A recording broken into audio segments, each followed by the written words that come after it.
paradigm of absolute control. And that's why we're just out here doing simple things, pointing out that we're meant to be in nature and be natural. And this is where we find the source that God made to transcend the New World Order. And that's why they want to try to keep us out of it. I'm angry. I've had enough of these people. They're a bunch of Christian murderers, scum. They're on giant death factories, keeping babies alive and selling their body parts. What more do you need to know about these people? I go out and face these scum. They literally crawl out from under rocks. They have green looking skin and they run around screaming, we love Satan, we wanna eat babies. I have them on video.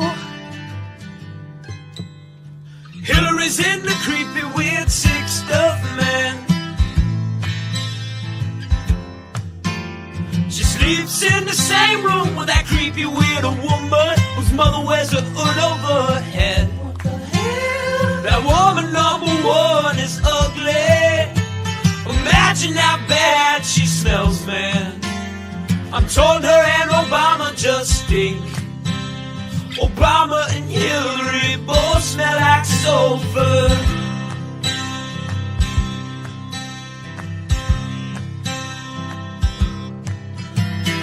Literal vampire pot and the goblins are hobbling round coming after us. My spirit gets close to that evil and I feel it go.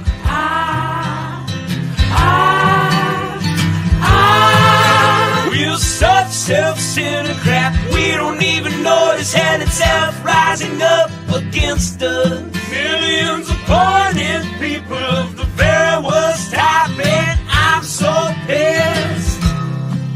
We're gonna stab your daughter at the mall. We're gonna stab your wife, your son.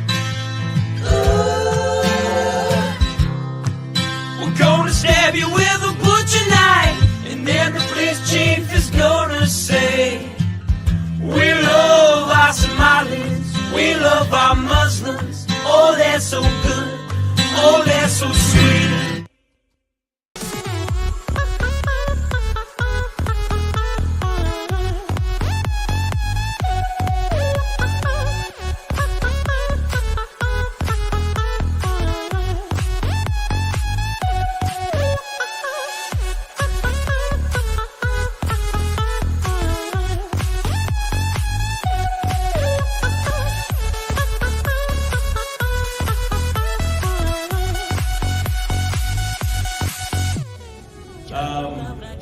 Are you guys aware that we almost see no titties in movies anymore? And we only see dicks? Hey, anybody notice this? Yes, I love titties! Big old titties!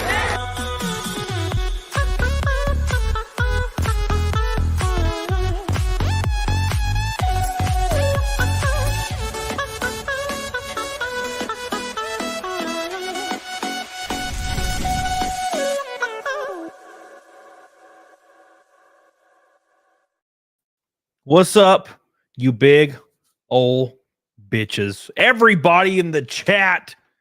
As my stuff breaks, hopefully that didn't break anything. But okay, we're good. My mic is broken. The stand is destroyed. Welcome back to the CAMELCAST. We took a day off for an important reason. I got sunburnt as hell because I was outside all day. Whew. What an awesome weekend. I'm so happy, and things are quite literally all coming together. Like you're sewing and you pull the thread and it just all, that's what it's like right now. Real quick, let's hit some super chats that came in before the show. Thank you guys so much. Monkey Man says $10 for top 10 finish. Thank you so much, Monkey Man. I love you. Won't let me pull it up on the screen because it was so early, but I love you and I appreciate you. And Billy Hatcher, of course. My boy. So glad Cody made it to the top 10. But it'd been better if there was 40 cars in the race like there is in April. Going to Talladega to hang out. It's going to be awesome, dude. Thank you so much for the pink boy. I love you, Billy. And I appreciate you. You the man with the plan. Thank you. Thank you. Thank you. Get on it, diggity doggone it. Thank you. Thank you. Thank you. I love you, Billy. I appreciate you. Thank you so much for the first pink boy of the night. You're the GOAT. Shanny says, so proud of you, Codes. Thank you for calling me the bee's knees. I love you, Shanny, for 21 months. Trucker Dan for 1 month. Thank you, my friend. I love you guys so much for all your support. We got a lot to talk about today. Even more stuff that just came across my damn desk 20 minutes ago. So we're going to talk about that a little bit. And we're also going to talk about the race. We're going to go through that a little bit. Then we're going to talk about P. Diddy apparently escaping the nation. The FBI raided his house because he's apparently involved in a giant sex trafficking ring. Shocking, right? Oh, well, it's you want to know why the FBI is raiding his home? They want to get to him before anybody in the media does. Because you know, as well as I do, it's going to implicate tons of politicians. So that's going to be fun. So don't forget that. We're going to talk about that. And we're going to talk about a myriad of other stuff. So it's going to be a lot of fun. But first, we'll talk about the race a little bit because it means a lot to me. You may not care, but it means a lot to me. And it was the most nervous I've ever been in my life until the green flag. Ellie Fan says, Cody's a redneck. Kidding. Congrats, Coos. Thank you, Ellie Fan. I love you. I appreciate you. My allergies are destroyed today because in Florida, the pollen was like 100% worse. The race car was covered in a yellow sheen after an hour of putting it outside. We waxed it like 3 times. Here's to y'all in the chat, by the way. Thank you so much. Make sure you like the show. I love you. Thank you, Rosa Codal, for the raid. I love you. I love you, and I hope everything goes well for you in the future. Thank you so much. Matt, what's up, baby? How you doing? So we got there Friday night. I got there really late Friday night and could not sleep at all. I slept, I think, 2 hours Friday night. And then I showed up Saturday. Showing up on Saturday and got the car out, got everything out. The car wouldn't start at first. And I think it's because of a kill switch problem, which I was like smashing the kill switch over and over, and then it started. So I guess that works. We went out for practice and we were pretty quick in practice. We were about 8 tenths off what the leaders were running, which is a big deal when it's your first time out there. You're racing guys that have been racing since they were 11 years old. And they're now like 20, and they have $50 million behind them, and I have me. So we did good. We threw on some fresh tires for qualifying. We qualified 12th because I sucked ass. I'm not a good qualifier, never have been. But it all worked out. We qualified 12th. Should have qualified 8th, but I blew turn 1 real bad. Oops. The green flag came out, bros. We had a great start on the outside. I passed 2 people right on the start. And then it was just survival and honing my craft. Loved the track. It was the coolest track I think I've ever ran. Other than Phoenix. I didn't get to race Phoenix, but God, it was an awesome track. What's up, Braden Laster? How you doing, man? What's up, dude? So, ran the race and was learning a lot. I was getting faster and faster. There was a point where I'll pull up some videos here in a minute, but there was a point where the leader was coming up behind me and my spotter told me to go one way and the leader like got loose and just smashed my ass and I was sideways and I saved it. It was crazy. Absolutely crazy. It was not on purpose. So it was awesome to see. And we're going to definitely, I'll pull it up so you guys can see it. But there's a lot of cool stuff happening. We ended up finishing 10th in the race. I was 11th with about 12 to go. And I came from a lap behind the guy in 10th and caught all the way up to him and passed him. And I was about to pass the guy in 9th. If we had 5 more laps, I would have passed the guy in 9th. And we would have finished 9th. We were just getting faster and faster and faster and faster. So it was real cool, man.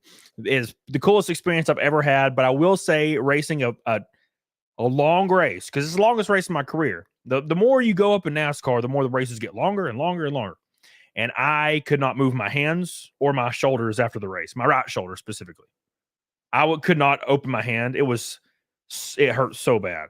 But it was cool. It was cool. It was a lot of fun. And we locked down the first top 10 of my career. So if you look at my Wikipedia, it says top 10s 1. Yeah. And of course, people are saying, remember what I told you about the haters? Remember what I told you? I told you the haters we're going to say, oh, if you get a top 15, why didn't you get a top 10? Oh, if you get a top 10, why didn't you get a top 5? Oh, if you won, or if you got a top 5, oh, you got a top 5, why didn't you win? And then if I win, they're just going to be like, oh, you're stupid and we hate you. That's going to be how that works, right? So ain't nothing you can do. So happy. I'm so happy as well because my other deal has been completely finalized for the entire year. It's over. Thank God. And we got all the stuff in for it. And I already know what the whole car is going to look like. You're going to shit your pants, boys. You're going to shit your pants because the frog car is cool. I'm excited for you to see our next one because we have a whole wrap designed. Of course, I didn't do it. The company did it, and it looks straight out of Tron. You guys know the movie Tron? It looks like that. It's going to be wicked, dude. It's going to be wicked. You already know who it is. You guys know who it is, right? Anyways, thank you, Trent Westbrook. Congratulations. The first Orange Boy of the night. We're up against the 287th Naked Snake in a row. Get on it, doggone it. Thank you so much, my boys. I appreciate all the support today. Braden, one of my fellow ARCA drivers, I'm assuming that is the real Braden. I mean, it would have to be, right? Says, get used to it. Just keep doing what you do, and haters going to hate. Got 3 top 10s last year. Still got mad hate. Those dirt races are going to be a blast. Ooh. Yeah, those are the only ones I'm nervous about. I'm not even nervous for the road course stuff because I've done that in like SCCA. And they were some fast guys in that. Dirt stuff's going to be weird. I'm excited, but it's going to be weird. Thank you, Braden. Base Cat says, what if you showed up and had to race Egg? Well, he ain't getting in the car, bro. I'm going to be honest. He ain't getting in the car, dude. I'm going to be completely honest. Egg ain't fitting in that damn car. Damocles of Syracuse, are you going to change your workout to help your shoulder and hands? No. I'll probably get used to it after like a couple races. That's what happens every time I get in a new car. But I'm doing a custom seat fitting in 3 weeks, and doing a big media event. So we'll get all of it squared away. Thank you, Damocles of Syracuse. Thank you, my friend, for your go boy. What's up, Gavin Newton? How you doing, dude? So anyways, coolest experience of my life. We had a good crew. It was a lot of fun.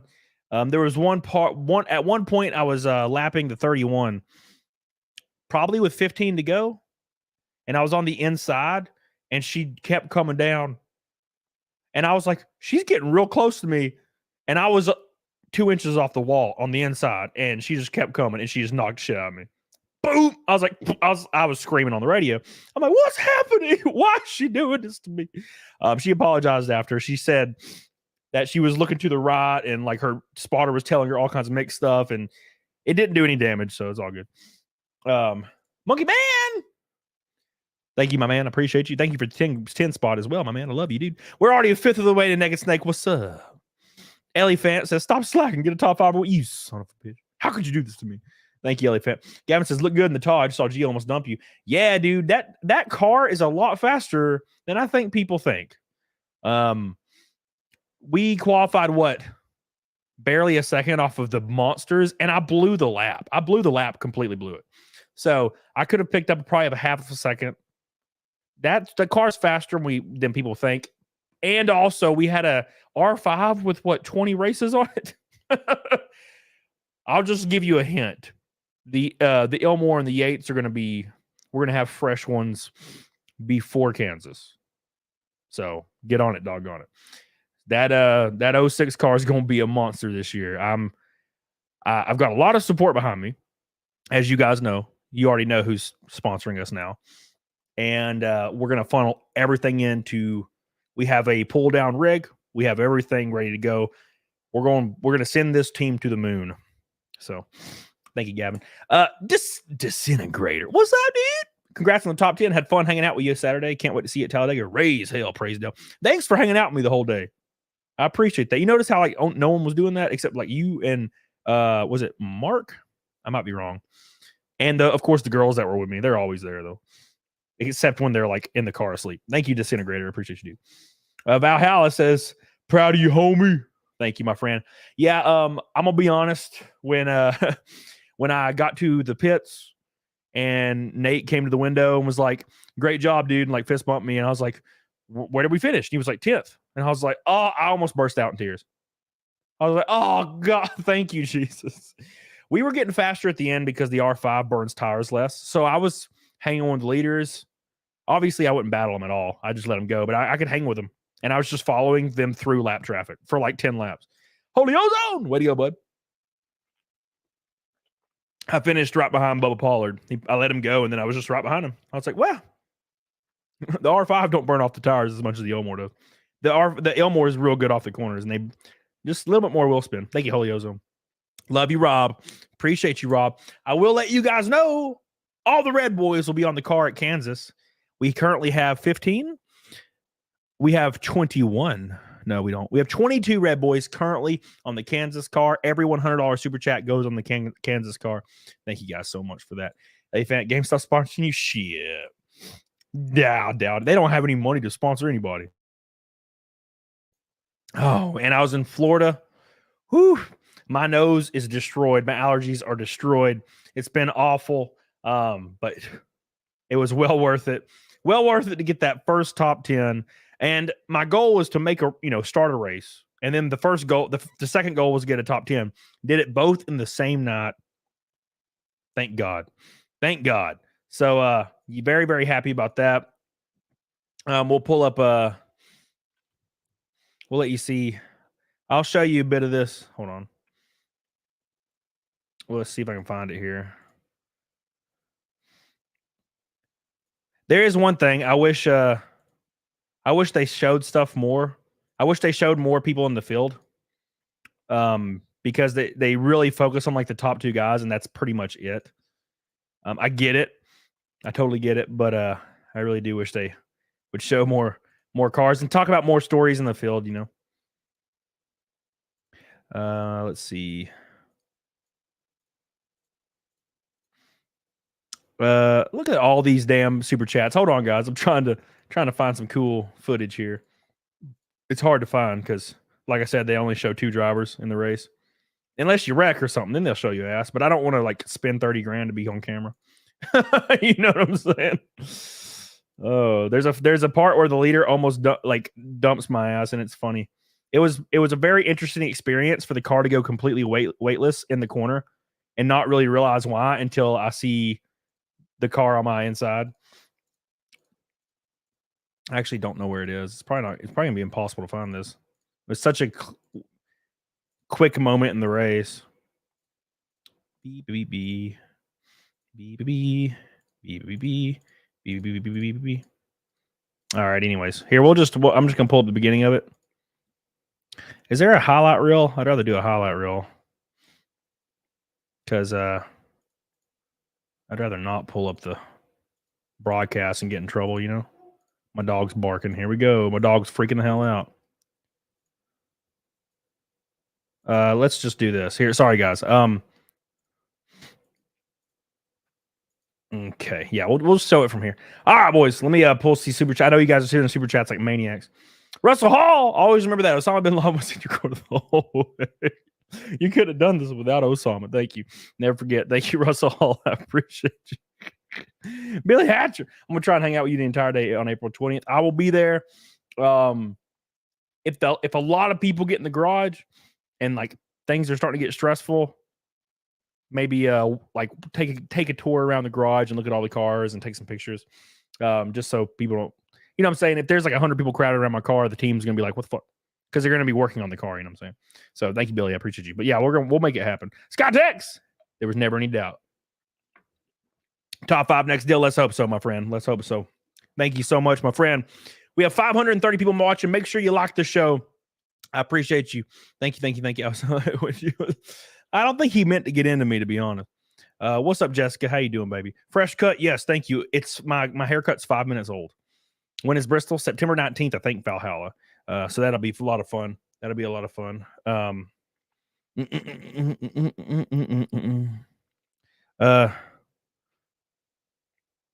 1 second, guys.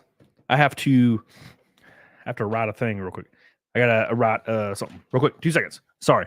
I'll be gone for literally 90 seconds. Here you go. Here's the musical stylings of let's see, the Grinch song. We'll do the Grinch song real quick. Don't leave. I just have something that popped up just now that I have to run downstairs. 2 seconds. Oh, Max, I heard there's a song about me. Why don't you put it on? I'm curious to hear it. I don't think you're going to want to hear it. Max, just put it on. Put the song on. It's not very nice. Max, Are you sure? put it on. Okay.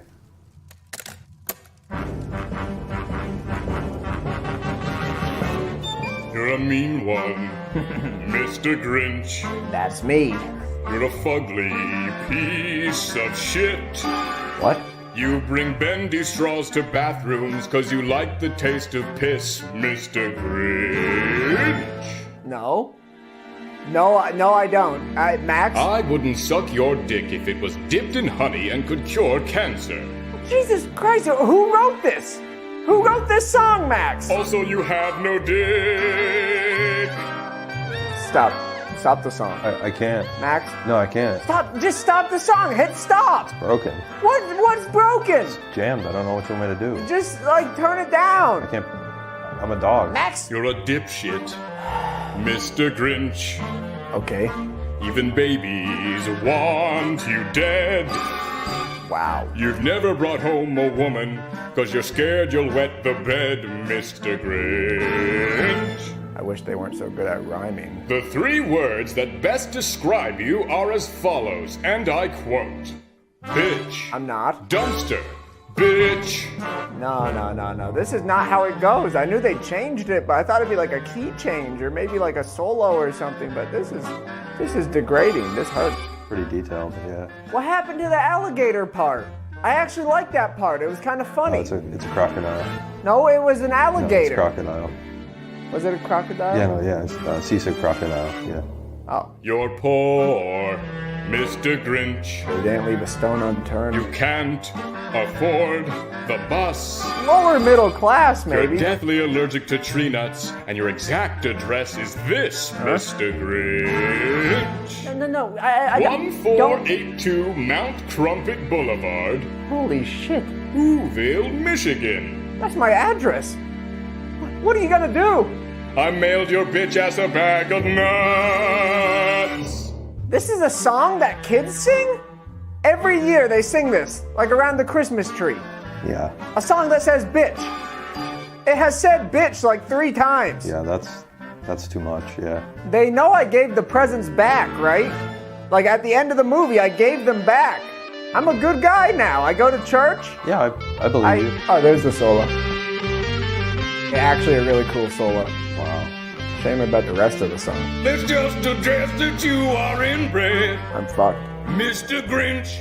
This feels bad. You don't know how to read. This feels really bad. I cannot stress enough how much you love to suck down pee, Mr. Grinch.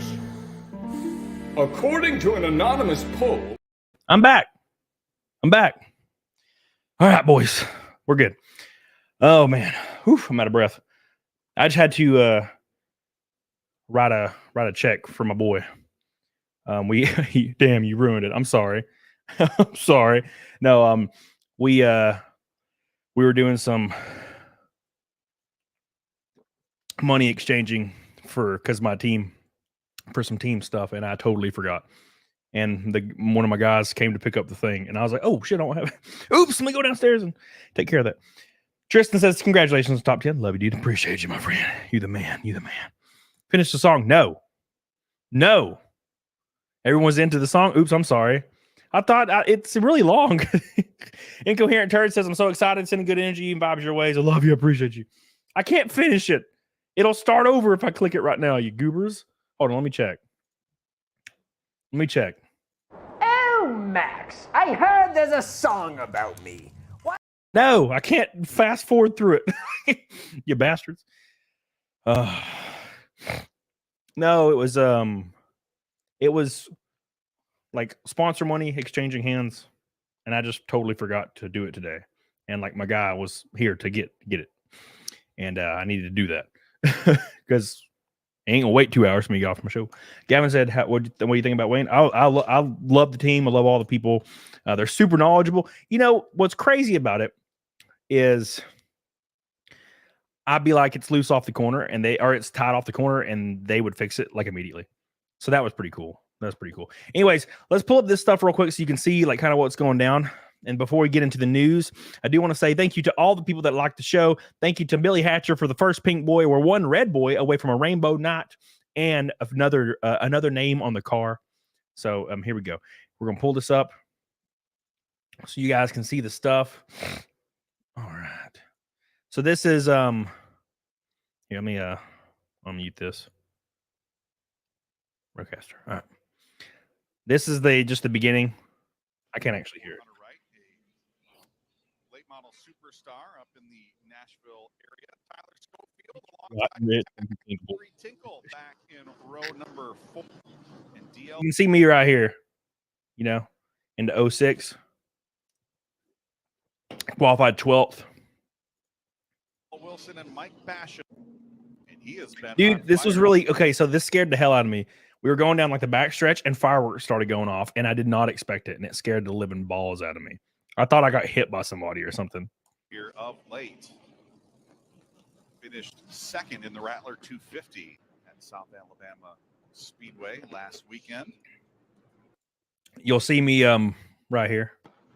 This is my goofy ass. The baby Rattler, the 125 lap pro. Look how cute I am. Race that was on the card as well. Yeah, Presley started, I think, right behind me. Well, he started right here. Jake firework jump scare. Yeah, dude. Of the night in that season opener. Look how pretty that car is. It's a very pretty car. The Arkham Menard series. And we could even make it, I mean, it can even be faster. Like I said, we have an old R5 in it that's been, you know, it's been workhorsing. It's been workhorsing a long time. So we could either rebuild that, throw a Yates in, throw an Elmore in. And we're probably going to do all three things. At Daytona International Speedway on the grimmest car. Is that a half-mile cow? Yes, sir. Massey getting together. Looking for a little big car experience. He's going to go NASCAR Xfinity Series racing with Junior Motorsport. Denise Dingle with the one. Show me. Where am I at? Speedway. I want to see my purple car. Banking down in turns 1 and 2. Very abrasive surface here at Five Flags Speedway. Purple car. Tire conservation is going. So I have a really good restart, or a really good start here. Throughout and I the get course all. of the I think night, I passed. whoever has the most rubber This left guy on and the those guy on the general inside tires will be the one able to fight for the victory here tonight. We were running, I think, 12 pounds of tire pressure in the front left. And so the tires like look flat. You know, I think we were running pretty low compared to everybody else too. About set to go to battle for the first time here in 2024. Just like my home state track, Stafford Springs. Man, I love this track. I can't wait to come back here. William Sawalich and Jake Finch on the front row. Bubba Pollard and Gio Ruggiero back in row 2. Pace car down in beautiful purple grimace to the infield. And the field slowly working its way off of turn 4. William Sawalich and so this guy spins his tires. This right here, who started in front of me, and we just blow by his ass. Jake Finch on the hammer out of turn 4. It's time to rock, roll, and rumble here at Five Flags Speedway. Look at all the light flashes. It's really cool. All the light flashes are like something that reminds me of old NASCAR when you go through, you know, go down the straights and you just see lights flashing, like all these photographs being taken. That was really, really cool. So Wallace with the jump. He's going to stretch out the advantage over Gio Ruggiero with a strong start in the 20 car. I'm about to pass this guy too. So a lot of stuff going on. I ended up beating this guy, I think, and this guy, and I think that leaves me at 10th right there. I don't remember. And here comes Bubba. So this is highlights reel. No, this is the race, but I'm only gonna show it a little bit, and then we're gonna move on. You seem like a Gordon fan. Hell yeah, I was a big Gordon fan. I'm a weird guy. I'm a Gordon and Earnhardt fan. So a lot of people don't understand that, but in the number 1, he's already worked his way to the inside of Jake Finch.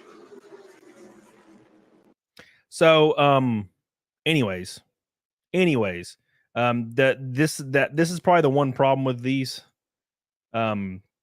these videos, or sorry, these races, these broadcasts, is they only really show like 3 drivers the entire broadcast unless you wreck. And I mean, I get it, you know, it's people that are leading, I get it. But it would be really cool for them to all like go through the field. I mean, there's only like, you know, 18 guys, right?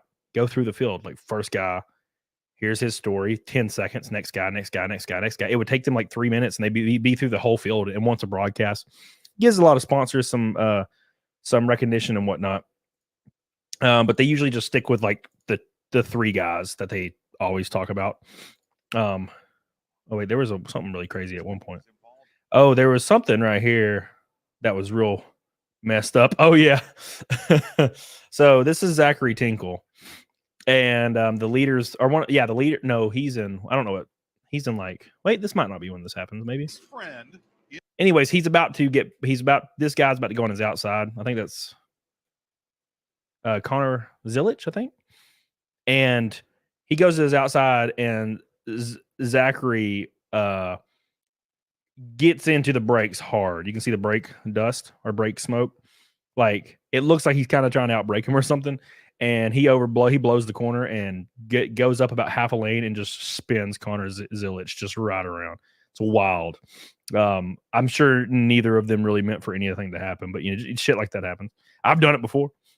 I was passing somebody when I did it, but in the world, Jesse Love right here. Use the bumper on him coming out of the final turn on the final Just lap, but there's going to be contact there going down. Zachary Tinkle getting into the side of Connor Zilich, and both of those Brutal. cars to go around. Caution flag coming out for the first time here tonight. No, David.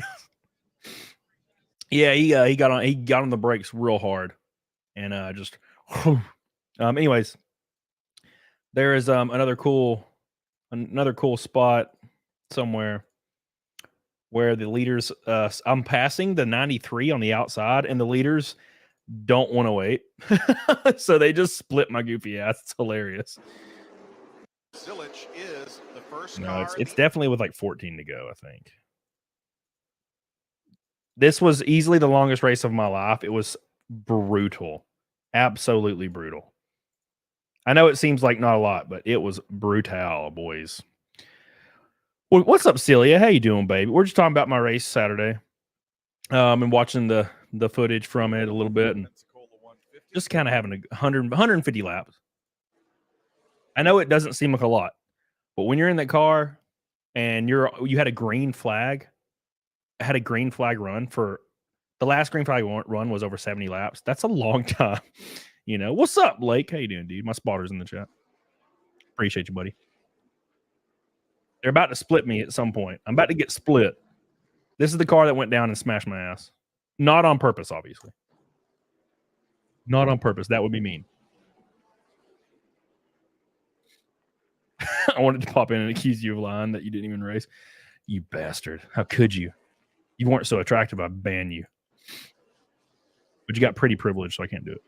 There is the battle for the lead. Not much of a battle at the moment. Where are they going to split me? Okay, so wait, no, there's the 93 or 39. If we had 4 more laps, we'd have finished ninth. It's kind of frustrating, but it's just how it is. This car right here, I was catching him like wildfire because I guess he blew his tires, man. Or didn't blow them literally, but he just destroyed them. And my tires were still pretty good at the end of the race. We were running, I think, 18, like 19 ones or 18 nines or something at the very end of the race, or 19, somewhere in the 19s. Whereas you can tell these guys are running like 22-second laps at the end of the race. They just didn't have tires left, and we were able to save tires because we were running a little bit less horsepower. 39 was having engine issues. Oh, okay. Well, that makes a lot more sense. We talked about DL a little bit early in the show. Oh, they talk about DL, but not me. What's up? How could you? Injuries he suffered in a crash last year out at Phoenix Racing. They're about to split me like right now. I feel it coming. DL is a retired law enforcement officer there. A lot of people like posted a clip of the leader going by me to like put me a lap down, and they go by really fast. And for people that don't know about like oval racing, especially oval racing, when the leader is passing you, it is it's common courtesy to pull, like, you know, on the inside unless you're in a tight deal and you can't really pull to the inside or outside. But if you're alone, you pull to the inside and you come off the throttle and let them go by on the back straight or front stretch. You don't try to race them into the corner. I mean, it depends on the situation, but if you're alone and you ain't got nothing to lose or nothing to gain, you let them by. And a lot of people are like, bro, look at this clip of them just flying by you. I'm like, yeah, you let them by. You're not battling. This is not the race you're racing. You're racing the guy in 9th and 8th. You're not racing the guy in 1st. These guys in 1st and 2nd and 3rd, these guys have millions and millions of dollars running behind them and helping them getting into really competitive organizations. So there's different battles within the field. Hometown, and you will never find a man. Where the hell am I? Did they not split me up? DL Wilson. He is one tough bird. I took 10th already. Right from the jump, he was going to come back from those injuries and get back behind the wheel. And despite the fact that car Interesting, little off song right now, still holding on. No one wants to be around him, boys. No one gets that reference except like 3 of you. DL Wilson in that 39. Where am I? And that gap now over Zilich through turns. Interesting. The charge. 18 does that number 18. I don't know when the leader got into me. You might not have been able to fit a piece of paper between those two race cars down of the race. And on there was a point where the leader got into me and I never can find it. The restart. It's like really hard to find for some reason. I never can find it. I can only find it on the highlights. I can never find it in the live race itself. It's hard to find. Last year on the Arch 10 victories. 2. Mike, about you? Here's this out. Mike. I appreciate that, dude. No one wants to be no Rob Gordon. Let's get you to the Xfinity Series. That's the end-all be-all goal. I don't really have much of a desire to run in Cup. That would be unbelievably expensive, and I'm more of a fan than Xfinity than anything. Okay, here's the leader. Here he is. He's about to knock the hell out of me. You ready? About to knock the hell out of me right here. He's about to knock the hell out of me. Contact right there between Gio Ruggiero Terrifying. and Cody Dennison. Terrifying. Sideways there off of turn 2, and that advantage that Gio Ruggiero had built up has evaporated. Yeah, I was on this dude's ass, and I was really concerned with getting to him because if I could pass him, I think he was a lap ahead of me though, but I was really competitive, and then he got into me, and it was all she wrote.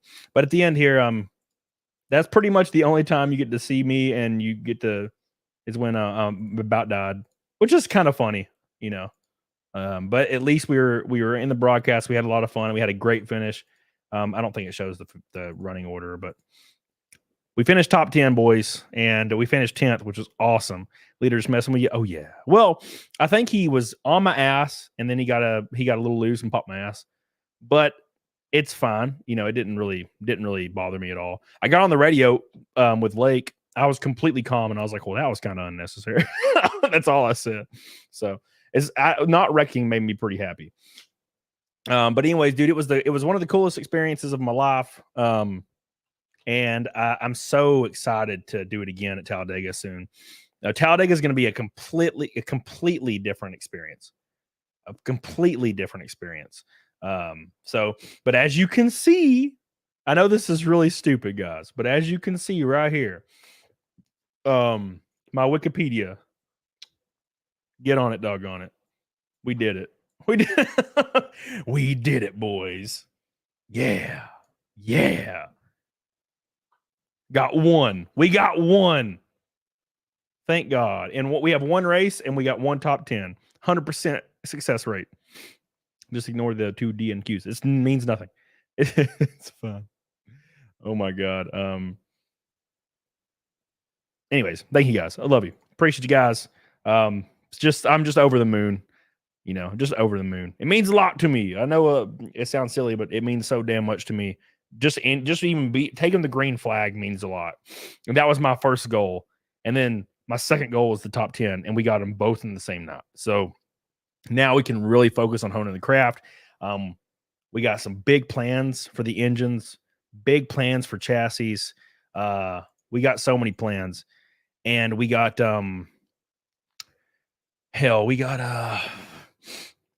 we got a new design and a new car. I'll release it. I don't know when. I'm gonna ask, but it looks badass. Plus, we're gonna have an Elmore for all the tracks that really need an Elmore. We're gonna have one, and also we'll have some fresh, really nice motors for short track. The money is there, and I'm committed to helping an organization that I feel like is better than people think. Because I think people are just like, I've had a lot of people come to me in DM being like, this team is shit. You're a dumbass for even considering racing for this team. And I'm like, I don't think that's true. I've driven this car and it was very stable and felt really, really comfy. And I'm like, and this was after Phoenix. And I'm like, I feel like this car has some speed in it. And we showed that at Pensacola. And with another 100 laps around a short track and really freshening up, I'm going to be 0.3 to have a second faster, hone the craft a little bit more, a little bit of a better engine. We're right there. So that's the idea. That's the idea. So thanks everybody that supports me. All the Red Boys rode with me. All the Red Boys rode with me on the car at Pensacola. I can't be more happy about that. And we're going to play that video real quick. Abra 2 Cents was there and she covered the whole thing. It was really, really cool. So I appreciate her. So any more Red Boys and you will also be featured. She took a picture of it and she got all that stuff. We'll watch this video. It's a really, really cool video. So this is her covering the race. And I look real dumb, but hey, I had 1 hour of sleep before this, like almost 2 hours. It was rough. How's it going? I'm here with Coach. He's going to get smashed. He's about to qualify. As the industry leader in our area, we have signed The car sounds like a monster, by the way. Sounds like a monster. I love how these R5s sound. Listen to that monster.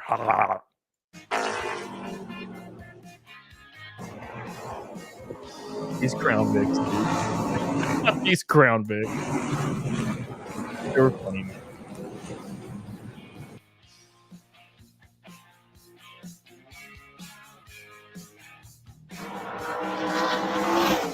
I hope you like the frog on my shirt, by the way. I sewed it on myself. Hey, what's going on? That's a killer logo on the hood. That's my boy Karas's logo.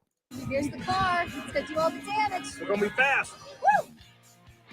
I hope you like my helmet that I wrapped myself, by the way.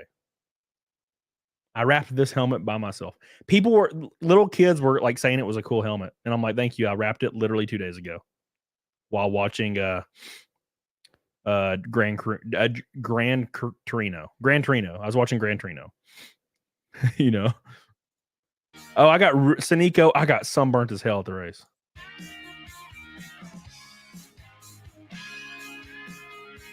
There's the Red Boys that rode with me. This is all the Red Boys from Daytona and Phoenix, by the way. Every one of you that super chatted me $100 or more is on here. You can see it's a lot of people. I can't even imagine how much. It's probably like 20 grand or something. And that literally saved my life. In the last 2 months, that has literally saved my life. I'm not a millionaire YouTuber. I'm a very normal guy. So this made it possible for me to go to Pensacola. That was it. Otherwise, I wouldn't have been there. So, and it bridged the gap for me to get to the sponsorship that signed a deal with. And once you did that, it was over. I'm good for the whole year now. But I'm still going to feature all the Red Boys. So, Slosher. Who's in here? I can see. Let's see who is in the chat right now that's on here. That I know that's on here. I'm sure Rakin's in here somewhere. Matthew Fauchin. One of you guys pop up. I'm sure you're in here. Who's in here? Jessica says, you can wrench me so Val can feel degraded since he wants to hide my messages and gloat about his wrench. I promise I won't actually mod ever. I kind of like it when he hides your messages, Jessica. It's kind of funny. to be honest. No, I'm just kidding. Thank you. My gosh. Anyways, yeah, I'll mod you. I thought I already modded you. It's weird. Hey, Muggsy, there he is. Muggsy, what's up, dude? He's on the car. This music's really, really guitar centric.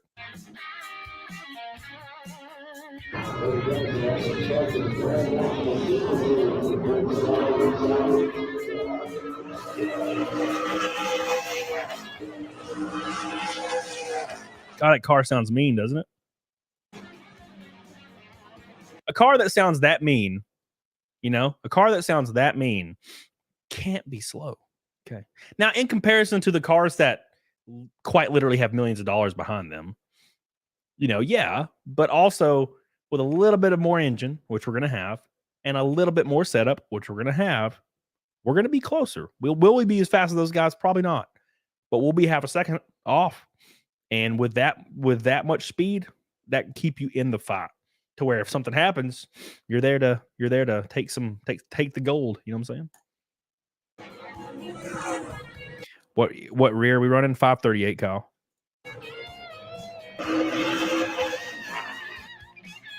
Look at my frog. I sewed this frog on myself. You like my frog? You like my frog? I look swole. I look real swole in my fire suit. Contact right there between.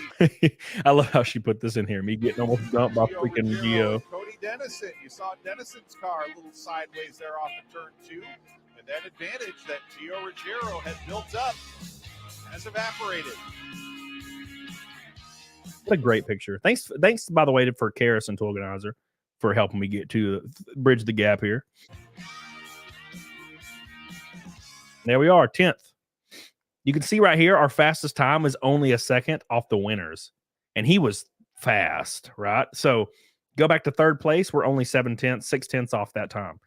This is without the pull down rig. This is without the new engine. We're going to bridge the gap, boys. We're going to do good today. F38, what length is the track? It's a true half mile. Anyways, thank you guys. We were running pretty high RPMs. The R5 can run him into the. I think we were closing in on 9,200 or 88, 92. The R5 can handle that all day. Slagless, 2 for the goop. Thank you, my friend. Appreciate you, baby. Run one red boy from a rainbow night. Make sure you like the show, by the way. And thanks to everybody so much. How much neck and snake? 340. Thank you, Incoherent Turd. Love you. Timcast car would be cool. Ooh. It would be. It would probably look pretty sweet. Yeah, a lot of people, of course, are hating on me because 10th is apparently not good enough for them. So we're going to have to shoot for top 5 next time. And then when we hit top 5, I'll still be a joke because top 5 is not good enough. And then if we end up somehow lucking up into a win somewhere, somebody that the leaders tangle and somehow we make it through, they're still going to say I'm a bitch. So I don't listen to any of that. I stopped listening to that stuff when I was 16. It was the only way to survive high school. When I was 16 is to not care about what people thought. So I survived high school that way. And I learned by doing that. And now I do it through every aspect of my life. Jay says, yeah, my Discord. I saw that. I will accept it. Yes. I was wondering why you're explaining yourself so much. There's really no need. Oh, well, no, I didn't even mention it on social media. I'm over the moon. Nothing can damper my spirit. And we're going to have the frog car at Talladega. Ooh, Lord. I'm so excited, boys. So excited. So thank you guys again for all being there. And thanks for my boys that showed up. A bunch of people showed up. Abra showed up. I had a lot of fun. A lot of fun, man. So much fun, dude. Play that horrible Mr. Grinch song, please. No, I'm not doing it, Aurora. Don't. Oh, man. Thank you, D-Rock. Yeah, well, my first race was 2 days ago. And we got a top 10. It was the first top 10 for the team I was racing for, Wayne Peterson. First top 10 since 2021. Over 3 years. My dumbass scored that top 10. I'm very, very proud of that, and I'm happy I was able to do it for that organization. These people work real hard. and their stuff's better than what people think. I really believe that. And I really, really, really want to try to make it even better. And I think we can with how much support I have now for the rest of for the rest of the year. I just signed the deal 2 days ago for the rest of the year, and we're going to have a lot of resources to bridge that gap. So exciting, very, very exciting. Squall Shade, it's a PB. Yeah, we're going to try to beat it. We're going to try to beat it. So our little boys growing. Thank you, man. Imagine 500 miles at Daytona, Luca. So we're running 200 at Talladega. The difference is short track racing.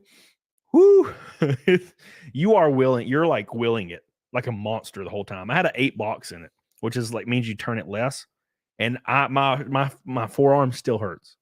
My hand still hurts. Daytona and Talladega is way less. When I drove at Daytona, I drove like 30 laps at Daytona or something, and I wasn't really worn out because it's kind of like put the wheel in it, and it's 12 box. Put the wheel on it, you come down straight. Put the wheel on it, come down straight. It's probably more stressful when you're in the pack, obviously, but it's really hard on your hands in short track stuff. You're always wheeling the damn car, just wheeling the hell out of it. 8,500 on schedule, I doubt it. I would love to do it, but I am not a billionaire.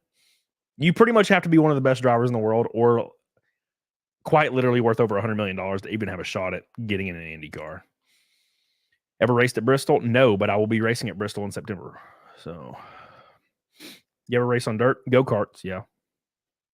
Use sunscreen next time. I don't use sunscreen because I like getting burnt and tanned. It was the first one of the year, so I like to get burnt.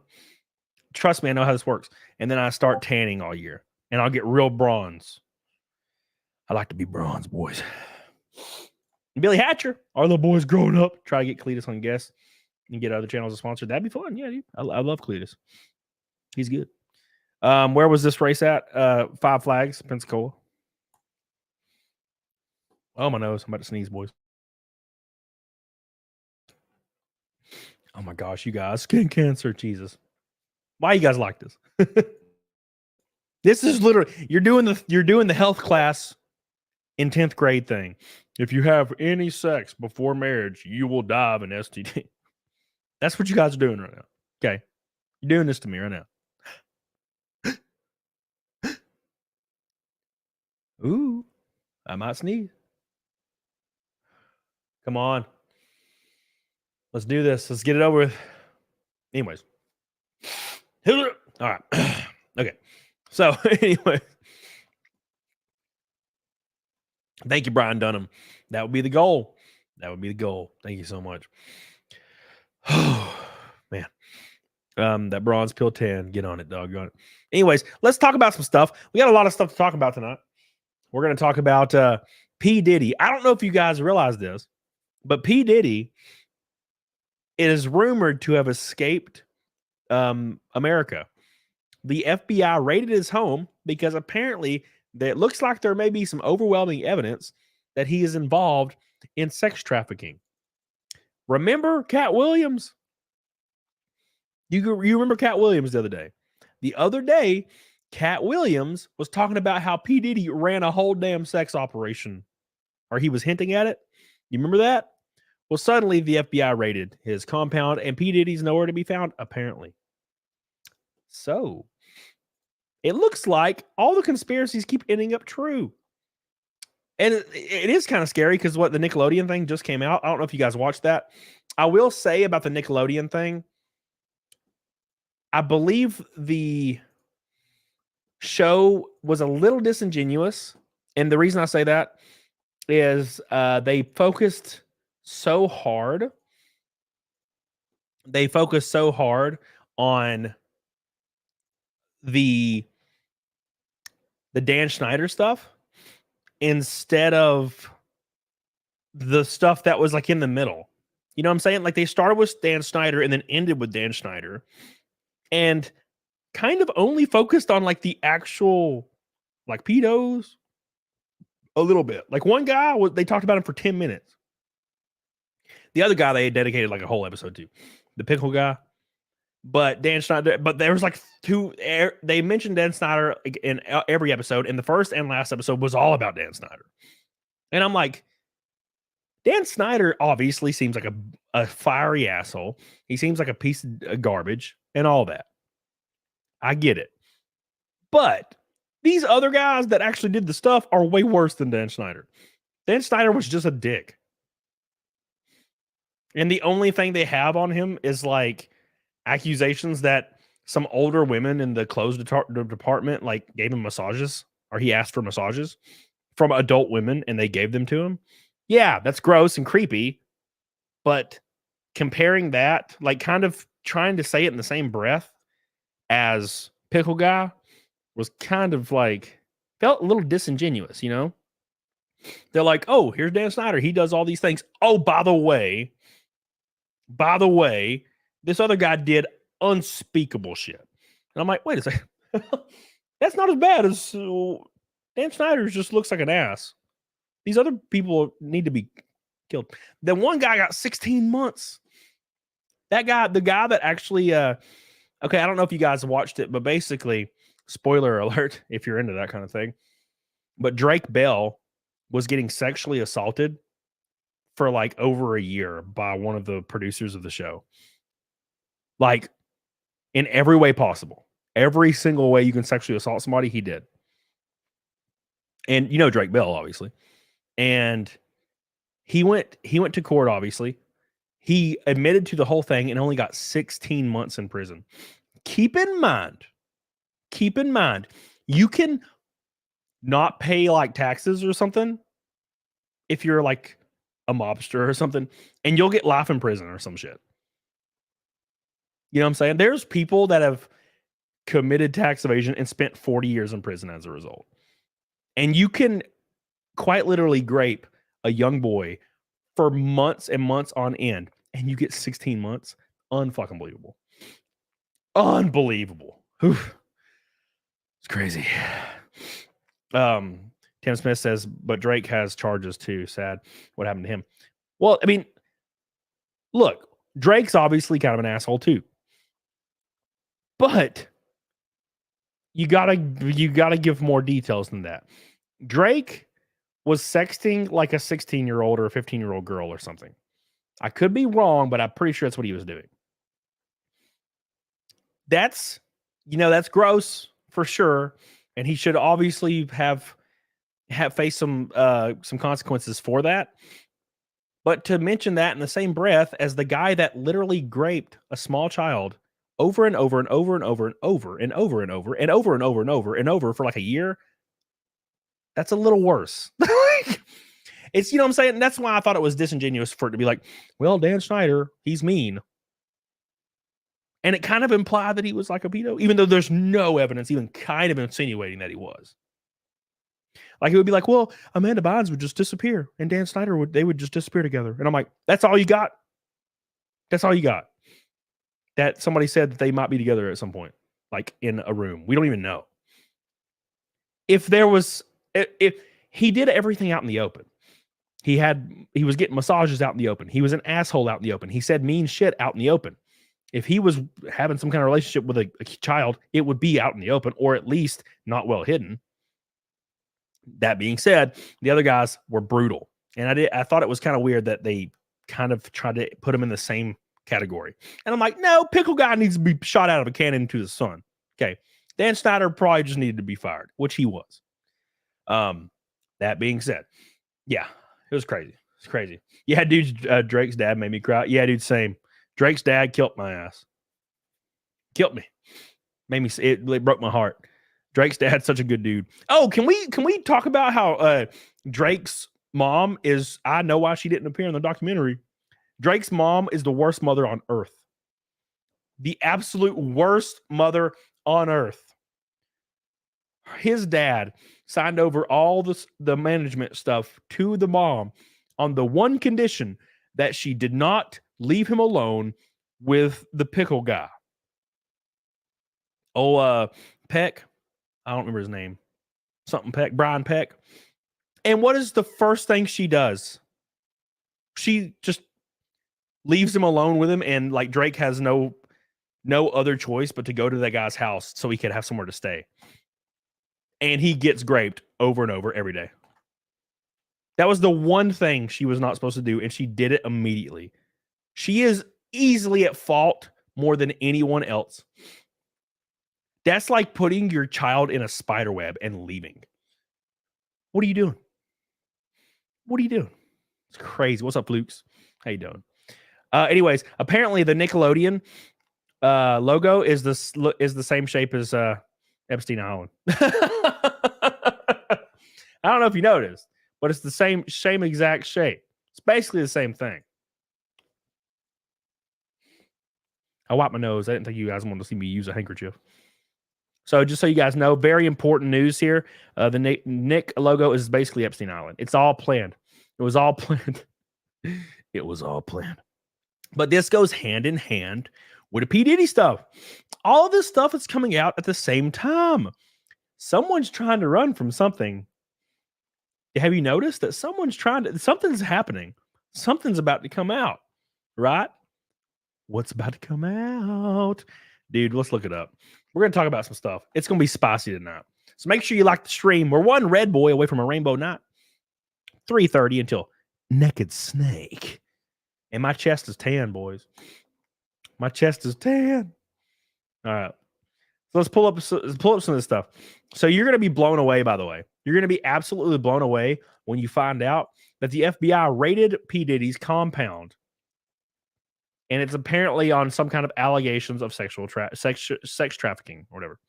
What's up, Barrel Smasher? Law enforcement vehicles, at least. There are 3 Bearcats on scene here. This just all unfolded, Sandra, I would say, less than 10 minutes ago. We got here even before the crime scene tape came up. So we're just down the hill. If you look up the street where Tony is right now to the right, you'll see one of those Bearcats and law enforcement. Old P. Diddy. Old P. Diddy getting FBI'd. Oh, man. Right after what Cat Williams said, that he is second in charge of like a trafficking business that is aimed at upcoming and new celebrities. We just heard about this.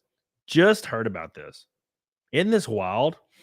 Diddy's son, Justin Combs, and Christian Combs spotted in handcuffs during a raid. 30 different law enforcement vehicles, at least. There are 3 Bearcats to use as they made entry into this home this afternoon. We actually watched them as they made their way through one of these side gates, and as soon as they got inside the home, one of the first things they did was made their way into this garage that you see is open right. Bro. And now, who was the lead? Who is the lead of this? Who was the producer that was like number 1? It's like the leader of some music company. Somebody in the chat will get it. For his boy Puffy. I warned Keefy D to take his ass over there. There's no extradition laws over there. So I'm warning you now, Puffy. Take your ass over there. Reggie prediction. I know Puffy is smart enough, and he probably done already cleaned his houses. But sexual predators, what do they do? And we'd be like, damn, why? They treat their sex tapes like, yeah, remember that song, Me and My Girlfriend, that Pac did? What he was talking about? What was Pac talking about, y'all? And that, do y'all really know what he was talking about? For those of y'all know what he's talking about a gun, but sexual predators is what hold on to their tapes. Hold on. Well, yeah, they're called trophies. My boy's having a hard time talking. I could see like puzzle pieces coming together as he talked. He's like, oh shit. TMZ got footage of Diddy pacing around the Miami airport. Is this real? Ricotta Ramzotti says this channel shows as gay. That's accurate. That is accurate because it is. Is that P? I don't think that's P. Diddy. I guess you wonder what's going to happen next, Diddy. And I don't think this is him. Because he would be gone. He would be gone. Who is it that's the leader of the organization? You guys know. The number one.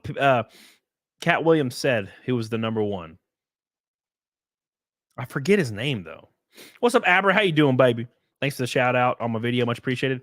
I hope it does well. It's a great video. So you just need to show up at all my races and just do that at every one of them. That'd be good. Security agents raiding hip-hop mogul Sean Diddy Combs' L.A. and Miami homes in connection to a federal sex trafficking investigation. Diddy's been the subject of numerous rape and sexual assault allegations, alleging years of wrongdoing. Shocking. National correspondent. And why does he not get in trouble? Because he's a member of the elite. If you're a member of the elite, you can do anything you want. Unfortunately, I guess too many people have too many threads, and a lot of people in the movie and the music industry are probably flipping on Diddy to get him out of the way. Because now Diddy's been named. So now what happened when what happened with when Harvey Weinstein was named? What happened? They had to take him down to save everyone. It's called being like a martyr, scapegoat, fall guy, right? He had to die. So basically what happens is you arrest one guy and then that solves the problem, right? Right? So now it's like, oh, the problem's been fixed. Epstein's gone. It's like, no, all of Hollywood does this. You're seriously telling me only one executive was telling girls to drop their drawers? Eat my ass. I'm not stupid. Come on. Every single executive is doing this. Every single one of them. So, but they're going to do this. They're going to try to arrest P. Diddy. And then they'll be like, oh, look, we fixed everything. P. Diddy's gone. Now it's all safe. It's like, no. Now this works, dude. Anyways. Bill Malusian's here with the latest. Bill. Well, Jesse, our federal sources tell us these raids at P. Diddy's properties were in connection to a federal sex trafficking probe. You can see here heavily armed federal agents could be seen raiding Sean Diddy Combs' home right here in L.A. in the Holmby Hills area of Los Angeles.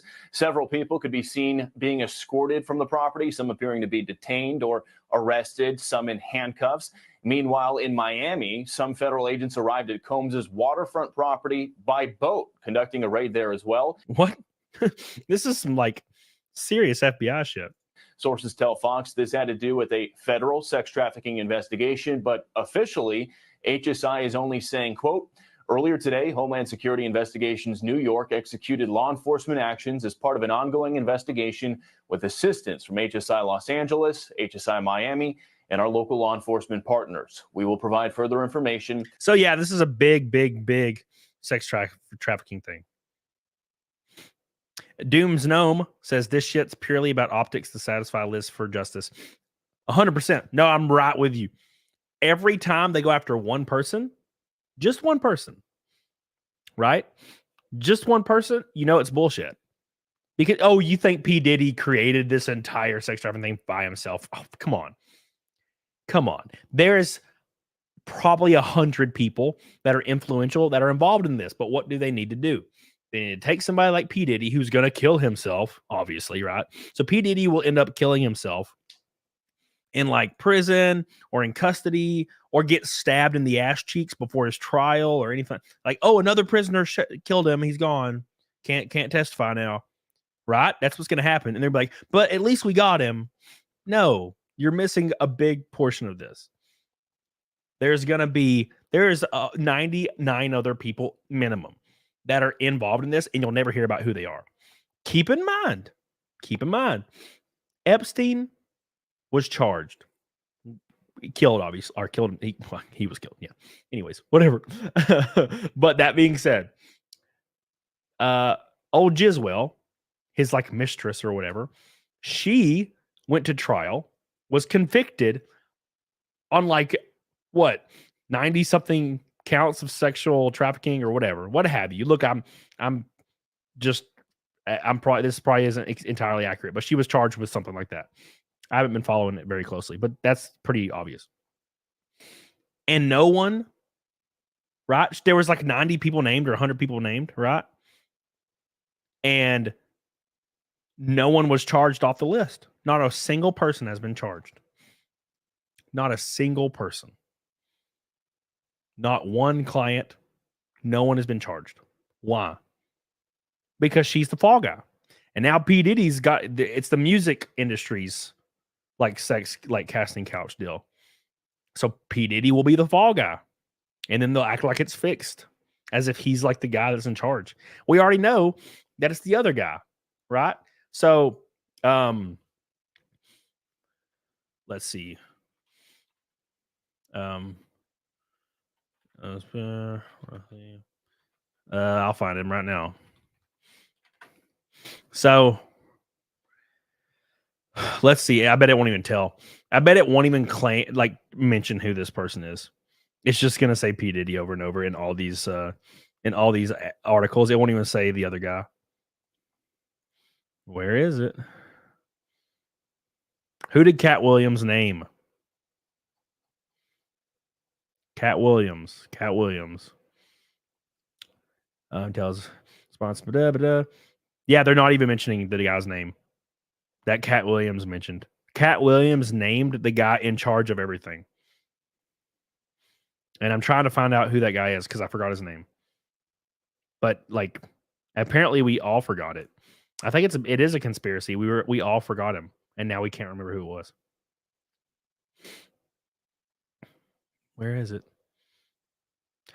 Somebody in the chat, you'll get it. Oh, let's see. Cat Williams names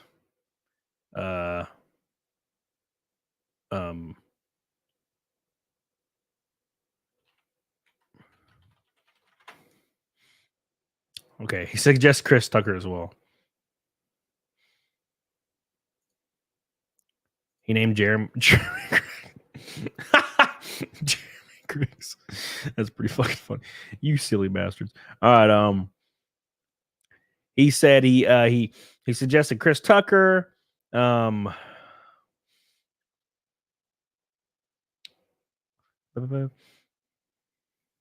Let's see.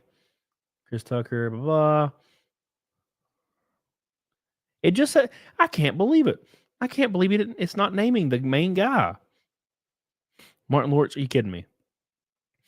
It's not another rapper. It's a music studio producer that is like the CEO or the president of a music studio.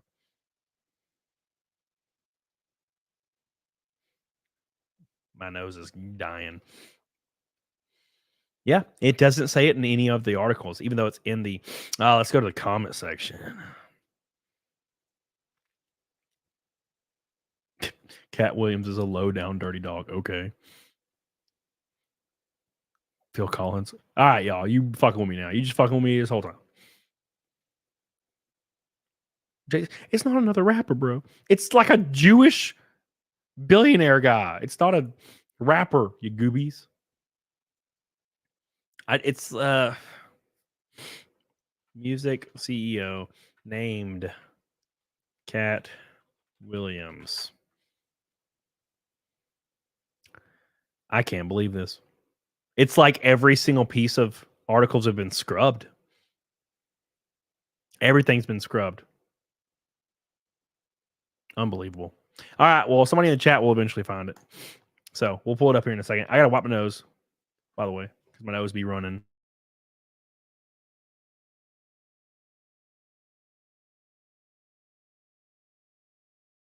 Oh, it's getting me. The pollen, bro. The pollen's killing me. Whoo! Gosh. It's like there's a bunch of little dudes in my nose, grabbing my nose hairs and pulling it. That's what it feels like. K to the Swiss. Thank you so much for your $5 super chat. I appreciate you. I love you. Thank you.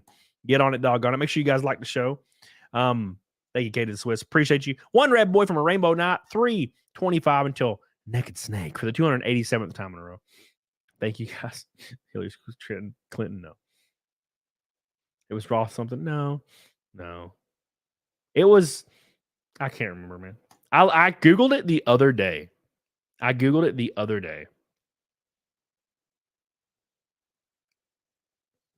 Maybe this is it. No, I'm not going to allow ads. I hate you.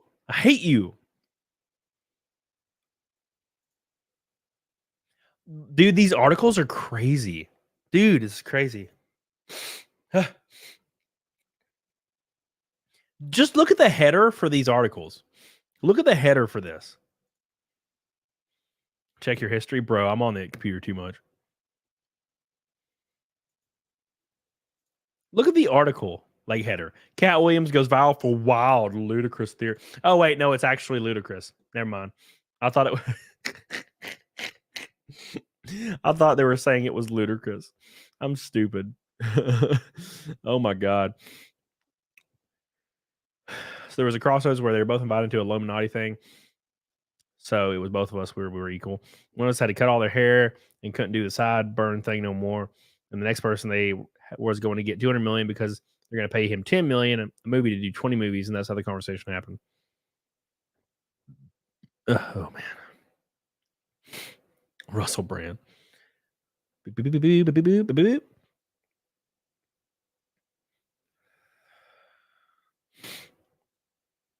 Beep, beep, beep, beep. Let's see. I honestly can't believe this.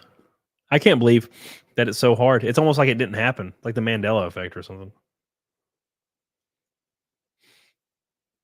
AOC. No. God, my nose is inconsolable right now. Jesus.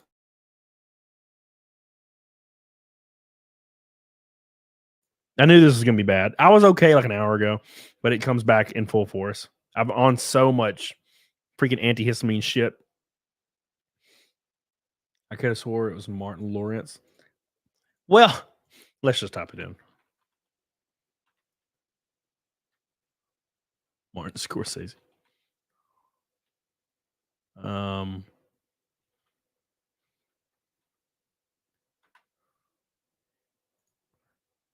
Can't find it.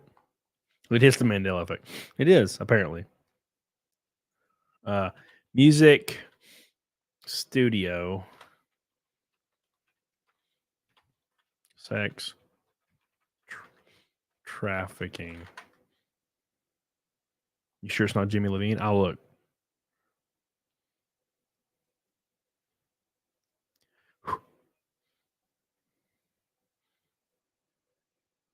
Let's read this one. I'll look it up, Jimmy Levine, here in a second. This is just, see, you ever notice how like small things are? Like every single article is like a second woman comes out and accuses P. Diddy of like rape. And I'm like, this is not what this is about, bro. I'm sorry. The FBI doesn't raid all your homes and you try to escape the country over a rape allegation. That's ridiculous. Is it Jimmy Levine? I don't think it is. He's a current CEO of a music studio right now. I don't think it's this guy. But we're closer for sure. It was in the interview with our boy Cat Williams. Mass Lions, what's up, D? How you doing? Yeah, he's screwed, man. He's absolutely screwed. He's the fall guy for sure. P. Diddy is the fall guy, and he will go down forever. And he'll end up dead within either a day or two. And they'll be like, oh, yeah, he killed himself. That's what's going to happen. 100%. That's the easiest way. Because even no one can prove it. Even though it will be overwhelmingly obvious to all of us, can't do anything. You can't prove it. Therefore, it's just going to go away. Just like Epstein did. It just went away. Now the government's talking about land taxing for water tax if you have a bigger piece of land. They're trying it in like Toronto or something. Basically, if you own more land, it has more rain falling on it. So they're going to charge you a rain tax for diverting rain to storm drains. I shit you not. They're going to be charging people that are in better shape an oxygen tax probably pretty soon, because when you work out, you take in more oxygen. I guarantee you, all of this shit's going to happen. They're going to do everything they can. It's over, bros. It's absolutely over. It's so sad. What's up, David Holloway? I remember you. 100%, dude. And why? So this brings me back to my point of P. Diddy is going to definitely off himself quote unquote. And it's because we can't do anything to fight back. Like, we actually can't fight back, right? And it would be great if we could. We probably could.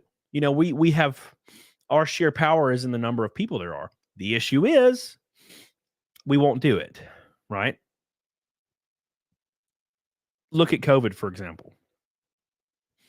Every single person that was faced with getting fired or taking the vaccine, they took the vaccine. Almost everyone did. I know a few people didn't. I get it. But almost everyone did. And when they were told they couldn't leave their house, what'd they do? They just stayed in. That's what they did. Right? That you can't... We talk a big game, but as soon as the militia puts a gun in your hand, you're going to put it down and suck off the government. Because you would rather be safe than have a chance of losing everything to benefit everybody else. Right? And I'm not saying I wouldn't either. I didn't get the vaccine, bitches. But still, that's a possibility. That's a possibility. And look at what happened. We went to war over a 2% tax on tea. The Revolutionary War. Now we pay almost 50%. But Cody, I only pay 32%. How much is your property taxes? That's how much you pay federally. Don't forget your state tax and your property tax and every other piece of registration that exists. You're paying almost 50%, maybe more. It's terrifying. And there's nothing you can do about it. If you try to avoid it, they will throw your ass in prison. For the rest of your life, too. People that assault children on camera will get less time. They'll get 2 to 5 years. 2 to 5 years. If you try to stand up to the government, you will go to prison for life. There's nothing you can do. It's kind of terrifying. And the fact that, for example, this is just a hypothetical, guys. If Trump came in tomorrow and was like, and he meant it, and he had a way he could do it. There was a path, okay, to do it. And he said, when I'm elected, I will abolish the IRS tomorrow. And he could do it. Let's say there's a way he could do it. The fact that 99.8% of people in the country do not vote for that is unfathomable to me. Unfathomable. Like, crazy to me. But Cody, how will we have schools and roads? None of that comes from federal tax. That comes from gas tax. And comes from state tax and property tax. Doesn't come from your fucking federal tax. All that goes into is overinflated military budgets. Replacing a receptacle on base for $50,000 a pop instead of $100.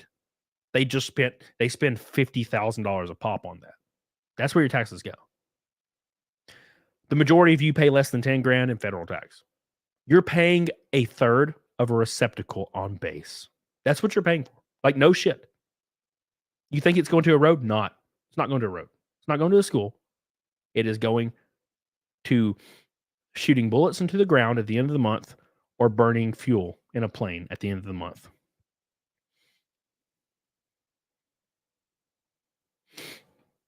It's crazy. But, yeah, that ain't ever going to happen, unfortunately. Mass Lounge!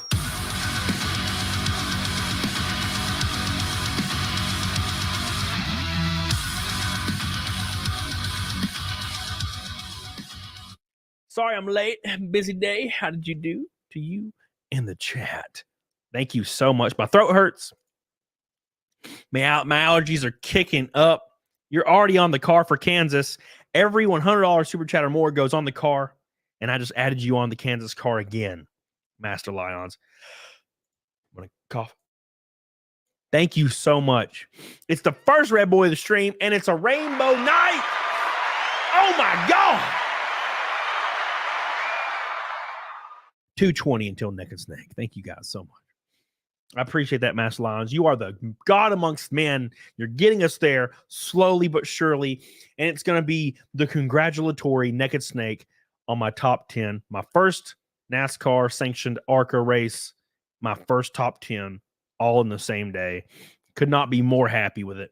And I'm so excited to carry this momentum into Talladega with the frog car.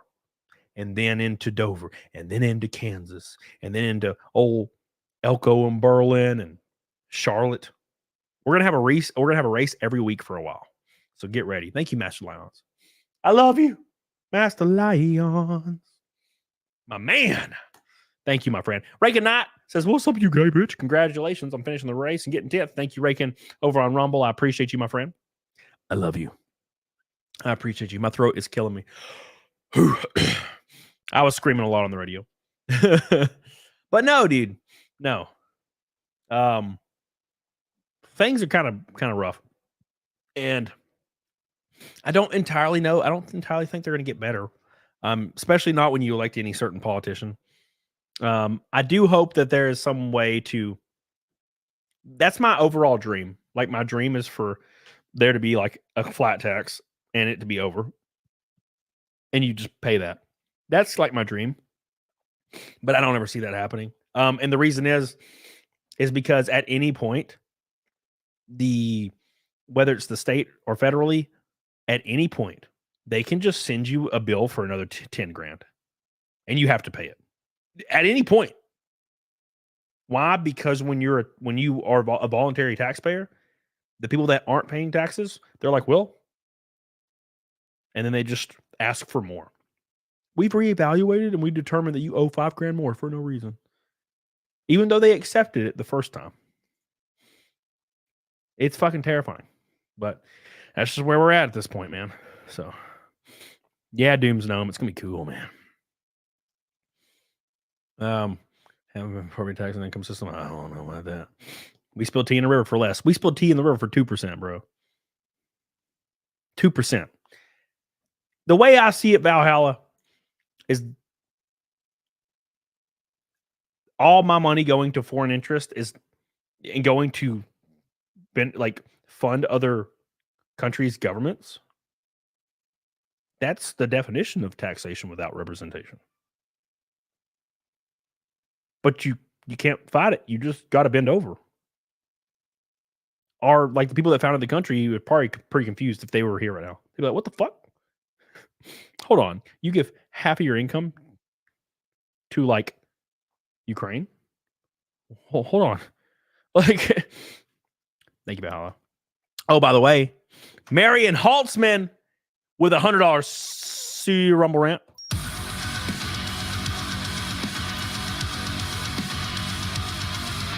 Will Rumble again outpace YouTube?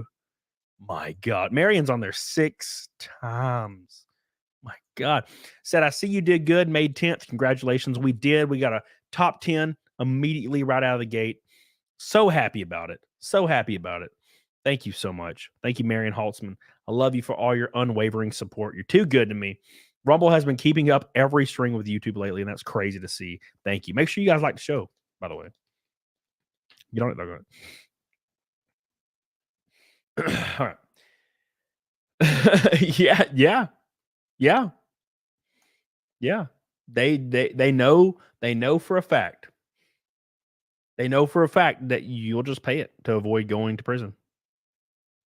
And the people that aren't paying, they don't do anything to. It's fucking crazy. I have a mutual that has not paid taxes in like 2 decades. No one cares. But if I pay $43,000 into federal willingly, they'll ask for $5,000 more. They will. And they'll be like, if you don't, then it'll be garnished. I'm like, what the fuck's happening? What the fuck's happening? I used to track the flying hour program for B-52 in the Air Force. They would increase the hours every year. Pilot told me they'd do the same stuff, just slower to use the hours. Yep, 100%. Oh, I have a few friends in the Air Force. Same shit. Hayden!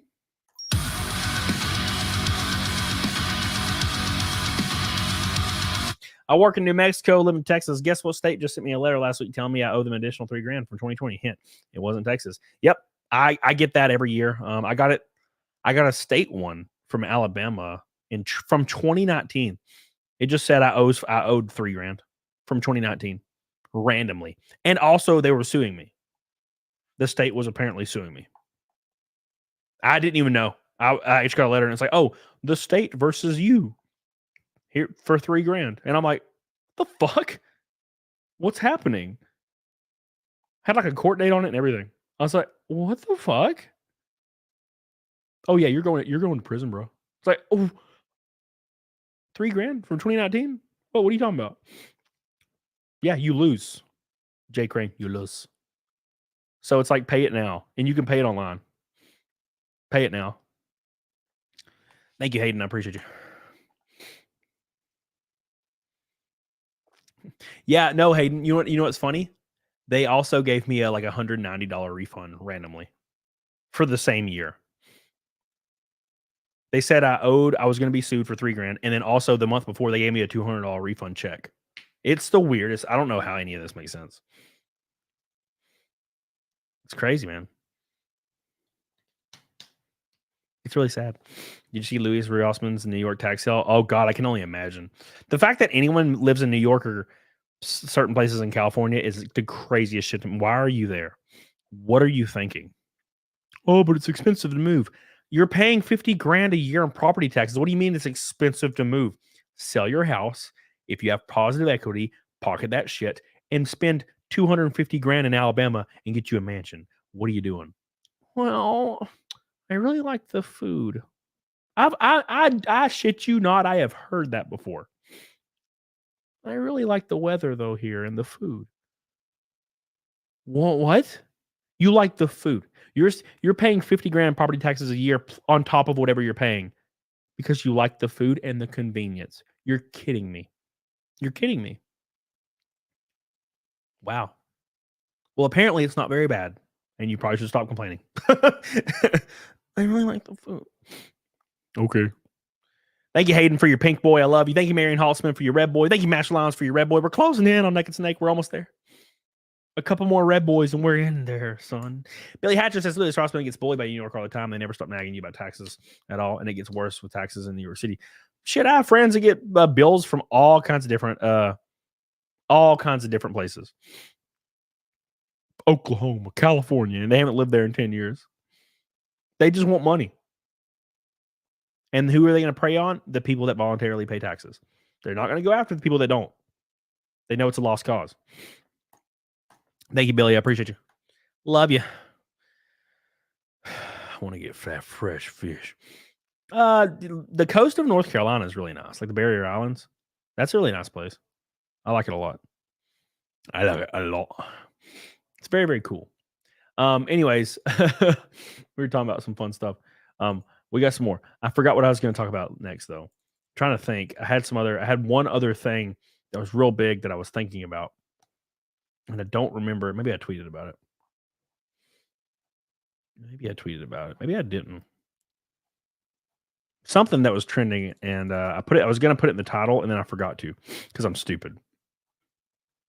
I was like, I'm going to make the title really simple and then change it once I go live, and then I never did that. I'm a bad friend. These DNC people are so cringe. You ever notice how cringe this is? Look, I don't know or care like whether you're like left or right. That's fine. Like I've never cared. You know, everybody has opinions. It was who cares. But these like paid like Democrat DNC accounts are the cringiest fucking accounts in the world. Like whoever runs Joe Biden's like Twitter, whatever intern runs it, like tweeted like his sarcastic congratulations of Donald Trump winning like a club championship trophy at his senior club or whatever.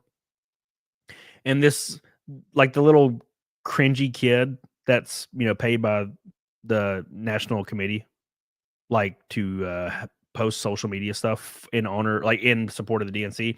It's so great. It's like, oh my God, Joe Biden just obliterated Trump. He just obliterated him. It's like, it's not even Joe Biden. God, it's so cringe. And of course, if you even see the guy like talking, he's the cringiest dude in the world. Like, awful. But that being said, I saw one today, and it was the funniest shit I've ever seen. So, Donald Trump's like bond amount was decreased to $175 million. You know, and the DNC account's like, he's like, oh my gosh. If it was anyone else, they'd have to pay immediately. If it was anyone else in the world, they would have to pay immediately. Trump's getting preferential treatment. And I'm like, I commented on it and I was like, bro, they literally found crack at the White House. Shut the hell up. All this is here for, all these accounts are here for is the same reason Amazon used to do this with the Amazon representatives on Twitter that were paid. It is just to try to knee-jerk react, low IQ, absolutely brain-dead, smooth brain people to try to like garner 1 or 2 votes. That is all it's for.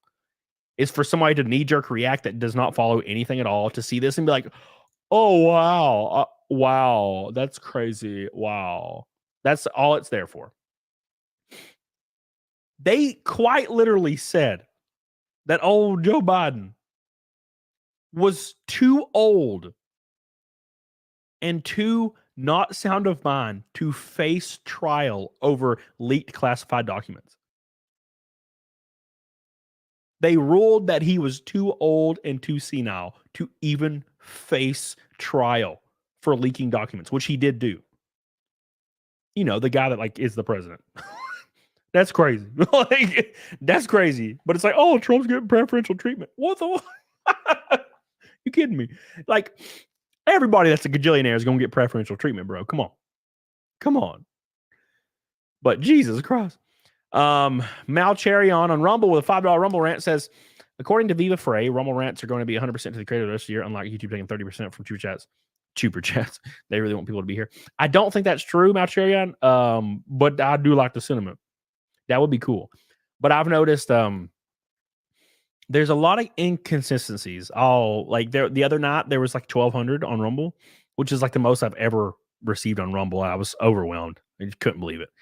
But it was like 800 after. And I'm thinking that's because of the 30 or 40% to apps, maybe. So it's definitely not 100%. But it maybe it's 100% on Rumble side, you know, which is great. Derek Nall said, did Timcast end up not sponsoring? We signed the deal 2 days ago. So yes, Timcast will be the sponsor for the rest of the year, starting at Kansas. But I believe it's going to be on my Talladega and Dover car as well. Not the wrap, just a logo. And then the wrap will continue Kansas till the rest of the year. Thank you, Derek. So that's taken care of. Thank God. I'm just over the moon, but it's going to be so awesome. So awesome. So it's 100% on desktop. If you're on mobile, though, you have App Store fees. Yep. What color is the car? Bro, it's cool looking. I don't think I can release it yet. I'm going to get a 3D render of it, maybe. And I'll ask if I can announce it, like official. It's going to be really cool, man. I'm so pumped. Like you're going to poop your pants when you see it. Like, I'm not joking. You're going to poop your pants. You're going to poop them. Your pants will be pooped. So get ready for that. You're going to like it. I was really hoping it was going to be cool, and I tell you what, it is. So you're going to like it a lot. So, and I do want to say that the support around my 10th place finish and top 10 in my first NASCAR sanctioned ARCA deal has been unwavering and unbelievable. So I'm really, really happy that you guys did that. It got like 2,000 likes on Twitter and on YouTube. It's like my most liked. It's my most liked personal post ever on Twitter about something personal about me. Right? I've had big stuff pop off about like Amber Heard and shit back in the day, but 2,000 likes for just me because we finished 10th. That was cool. So, yeah, I was like teary eyed. I couldn't believe it. And even on my Facebook, my personal Facebook got like 150 likes. My personal, it's Facebook, 150 likes on Facebook. What the what? And people I have not talked to in like 2 decades were in the comments saying like, this is awesome to see. I'm like, wow, this is so cool. You know, it's just cool that everybody is really having a great time. And I thought there would be more haters, like those people that are always, they're angry about everything, no matter what. If I lost weight, they'd say I was sick. If I gained weight, they say I'm fat. If I drink, they say I'm an alcoholic. If I don't drink, they say I'm a bitch and not brave enough and can't hold my liquor.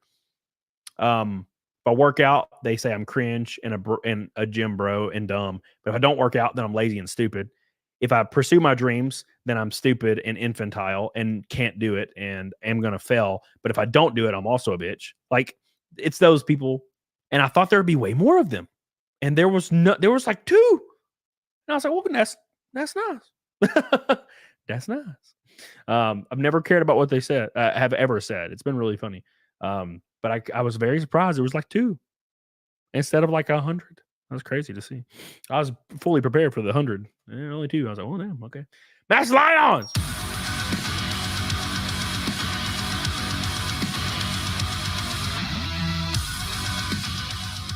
Biden wants to eliminate the tax benefit for S corps by 2025, attacking 99% of small businesses. Of course. It's crabs in a bucket. It's crabs in a bucket mentality. And people really, really, really love to see people they perceive as having better lives suffer. They don't want to benefit themselves. They don't want to climb up the ladder. They don't want to uplift themselves. They want to tear other people down. And I have to be honest, that's probably 50% of the population. Maybe a little bit less. So, of course, there's a lot of people in favor of taxing everybody that makes more than them. There are people, unironically, that want to tax anybody that makes more than them. If they make 30 grand a year, they think everybody 50 grand or more should be taxed. If they make 50 grand a year, they think everybody 70 grand or more should be taxed to death. If they make 100 grand a year and somehow they find themselves on the left, somehow, that never usually happens, let's be honest, then they think anybody that makes over 200 grand a year should be taxed more. And vice versa. You ever seen somebody argue that on TV? Somebody that occupies like the liberal space? They'll be like, millionaires and billionaires need to pay more. And they'll be faced with the question, well, why don't you pay more? Your net worth's well over $1 million. Why don't you pay more? And the person was always like, I'm not talking about me. I'm talking about others. You know, not me, though. It's never them. It's everyone else. They want everyone else to suffer, not them. I want everyone else to thrive. We are not the same. That's just how I am. When I see my friends do well on YouTube and Twitter and shit, I love it. Love seeing that stuff. I'm like, hell yeah, let's go. Right? When I see Legal Mindset going ham and he had like 20,000 concurrent or some shit like a month ago, I was so freaking, I was like, hell yeah, let's go.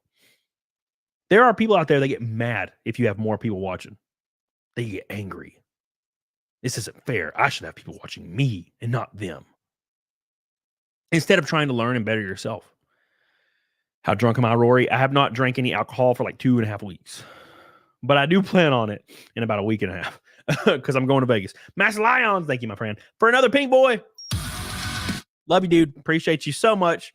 We are less than 100 to Naked Snake. Less than 100, boys. Yeah. Thank you so much. Muggsy Ken says, Cat Williams exposed Quincy Jones and Clive Davis. Congrats on coming in 10th. Thank you, Muggsy Kens. And by the way, Muggsy Kens, I came in 10th with your name on my trunk.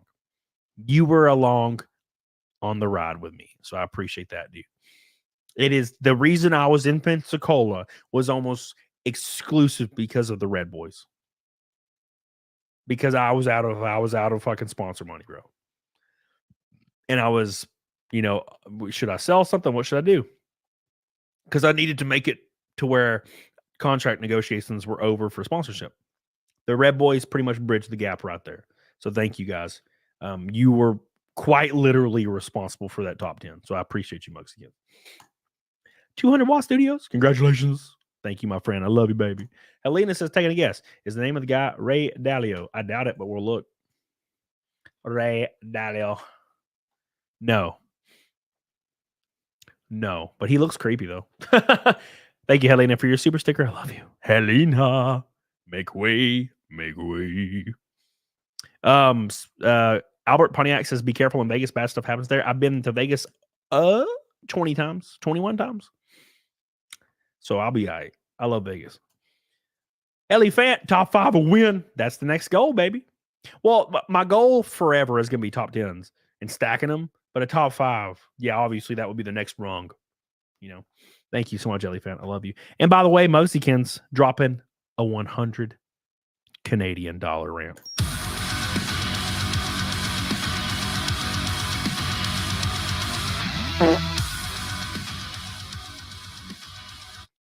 Clive J. Davis, American record producer. AR executive record lawyer. He was the president of Aristocrat Records 1974 to 2000. He's the chief officer of Sony Music Entertainment. Quincy Jones, Big Power. Let's Google it. Clive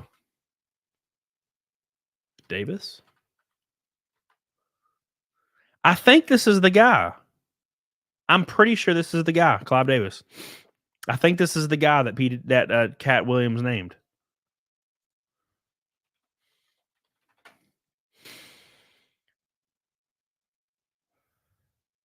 Yep. Clive Davis. Muggsykins, you are correct. It was Clive Davis that Cat Williams named. He looks slimy? Of course he does. Thank you so much, Muggsykins. I love you, and I appreciate you. Let's put you on my car. You're already on there. You're the last name on the car. We're going to put you ×2. Thank you, my friend. You're on there twice. Muggsykins joins the damn group and gets us right there from Naked Snake. We're an orange boy away because, Canadian. Thank you so much, Muggsykins. I love you. I appreciate you. Give him a shout out in the chat. Muggsykins. Thank you. Marion Halsman on Rumble says, when are you going to be on Timcast? Announce it together. I don't know. I'm sure I will. That's the plan. So I'll let you know as soon as I know. But yeah, that's going to happen.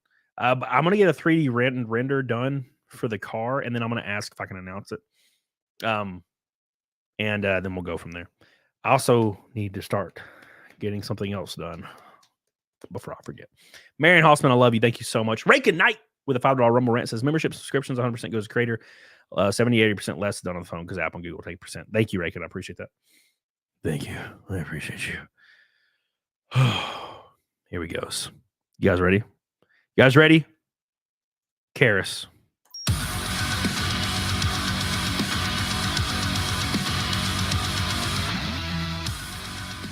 Need to get on that next race. Nicely done. My throat hurts so bad. I can't do the snake voice or I'll freaking cough. Karos is on the car. You guys ready for this? You guys ready for this? I want you to see something. I want you to see something real quick.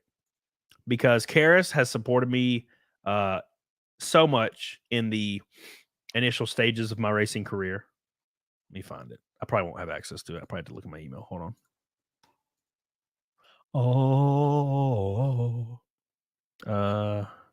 Yeah, here we go. No, that's not it.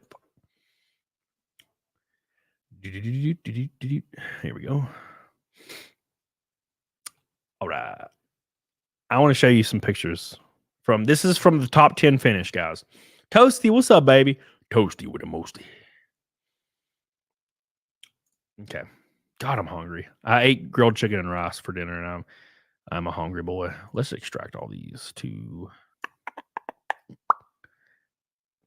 I'm going to start a new folder called ARCA NASCAR ARCA Picks 2024. I'm going to put all of them in there. There's going to be a lot, so we're going to have a lot of cool stuff going on. All right, so I want you guys to see the Karis car. Where is it at? Why is it in downloads? Okay. Let's say ascend to desktop.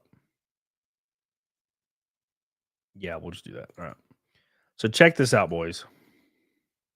God, what a beautiful freaking machine. Here we go. I'm about to piss my pants, boys. What's up, RBM Entertainment? How you doing, buddy? Here we go. Look at this. Look at this beautiful machine. Me in the frog car. Looking like a champ. Looking like a wide load. I look real thick in this suit for some reason. It doesn't accentuate my muscles. It just makes me look like a brick. Thank you, Billy Hatcher. I'll check it out. You guys like my helmet? I wrapped it myself. I was watching Gran Torino and I wrapped my helmet myself. Awesome. Look at this. Look at this car. What a beautiful machine. Look at this. God, what a badass. What a badass car. You made the helmet yourself. Well, the helmet's a NASCAR Simpson helmet, but I wrapped it myself. Look, you guys see the super chat, right? You see the Karis' super chat? Look at it. Isn't it beautiful? I kind of wish I could have it on all year, but can't now after the deal with Tim. But look how beautiful that is. I kept it on there for like 3 races because it's so beautiful. Look at that shiny beast. What a beautiful machine. It was fast too.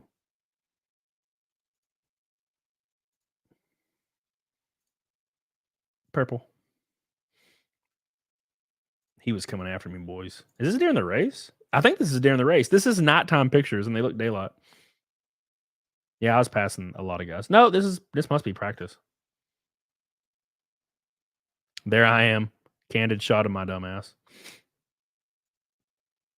That's a good picture right there. Any chance you'll ever run a road course? I'm running Watkins Glen and Mid Ohio.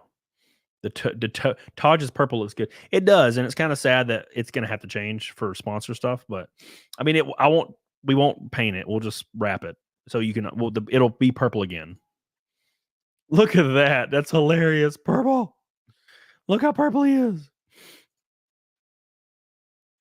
Yeah, it's a sharp car, man.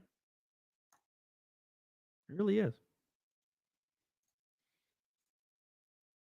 The stands were freaking packed, man. Look at that. Look at all these people watch me finish 10th.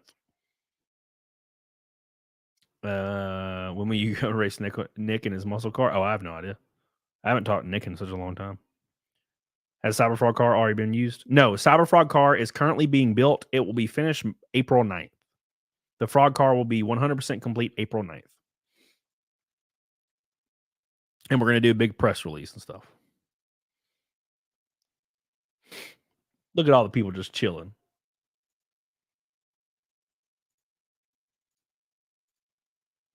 Oh, I almost wrecked this kid. Man. He was real slow on old tires, and I almost got him. But I decided to just be real cautious so I don't wreck my car. I wasn't trying to wreck, boys. That was what I was not trying to do.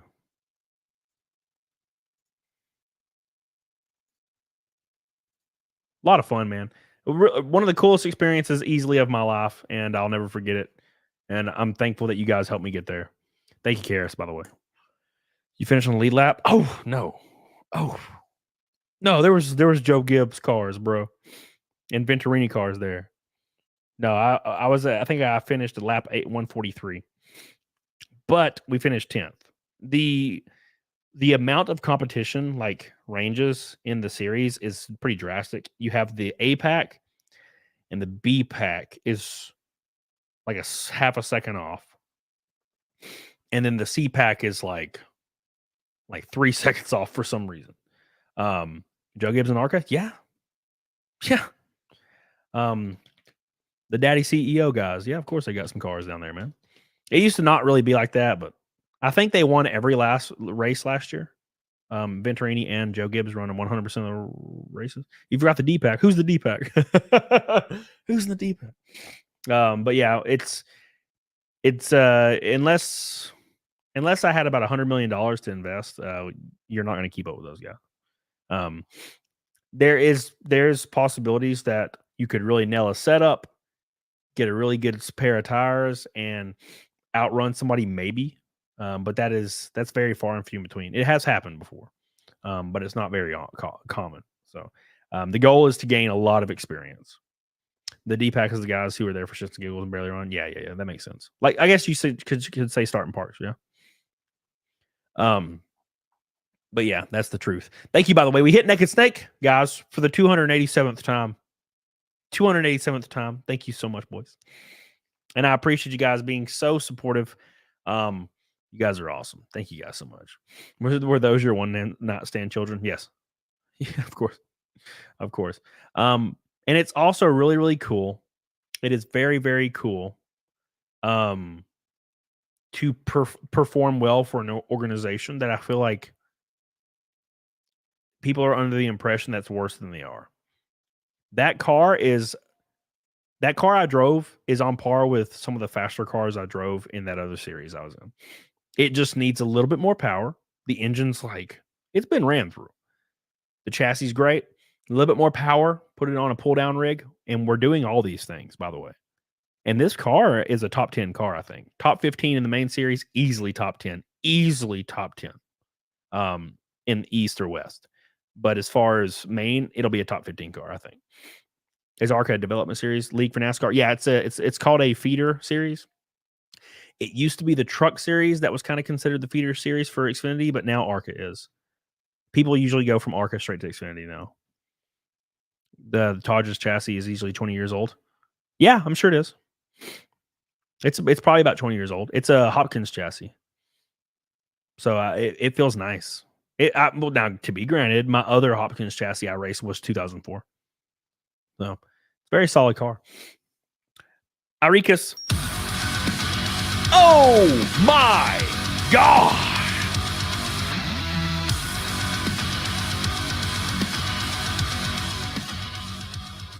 Congrats on living your childhood dream. Very few people get to achieve that in their lives. I'm very thankful. I'm going to be completely transparent. I'm so thankful for this. And I am going to relish in it as long as I can do it. If it ends after this year, because we have the contract for the whole year, if it ends after this year, I will be the happiest person on earth.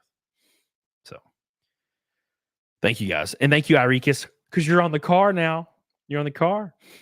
It's an old Ganassi's chassis. Yeah, I'm sure Ganassi at some point used Hopkins because it's a Hopkins chassis. I don't know what Ganassi used. I know Penske used Hopkins in the 90s. But yeah, I don't have the chassis number, but it's very close to the Hopkins chassis I own. Thank you so much, Rikas. I love you. Oh, Rikas! Thank you. I appreciate you. Thank you. It's when they were running Dodge in the 2000s. That was probably when Penske was running Dodge as well. No, they were running Ford up until 2002, right? It's been a long time. Thank you so much, Arikas. I love you and I appreciate you. You guys are stacking 3 Red Boys back to back to back. Thank you. I appreciate that, guys, so much. You guys are on the car. You're professional now. They can't take that away. It says it on my wiki. It says I'm a professional. Thank you, Joe. Leave me on after NASCAR. Yeah, I would love to do it. Yeah, I'd love to do it. Sneeko says the track looks like it needs some repairs. That's the personality. They don't repave it because of that. They like that it chews up tires, and there's a lot of tire fall off. Tidricell, what's up, dude? You making it to Atlanta June 6th? ARCA doesn't run Atlanta. Let's see. I can tell you where I will be racing because I'm sure I'll be racing somewhere. We run Charlotte, Daytona, Talladega. We run a lot of the tracks, but we don't run Atlanta. June 6th. It'll be actually, let me look at the East because that's in between Charlotte and Iowa. East. June 14th. So no, nothing is happening on June 6th. Lucky me, I get an off week. You regret missing Critical Drinker? Same. What are you thinking? What were you thinking? Would you ever spin out a GameStop sponsored car? No. I would never spin out anybody. Unless there was a big reason,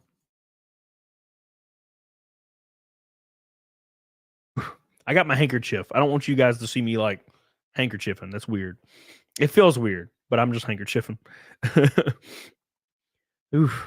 I get into sneezing fits and it ruins my a whole hour of my life when I get my sneezing fits. It's RNG. Yeah, dude. It is, man. It's absolutely wild. Make sure you guys like the stream. We're almost to 700. We'll have a new video coming out either tomorrow or the next day. So make sure you're paying attention to that. I got 2 videos about to be done.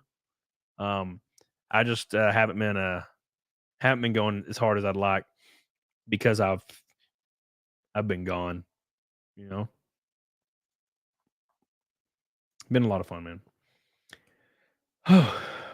Oh yeah, big shout out to Rosa Codal for rating me. She's a great human being.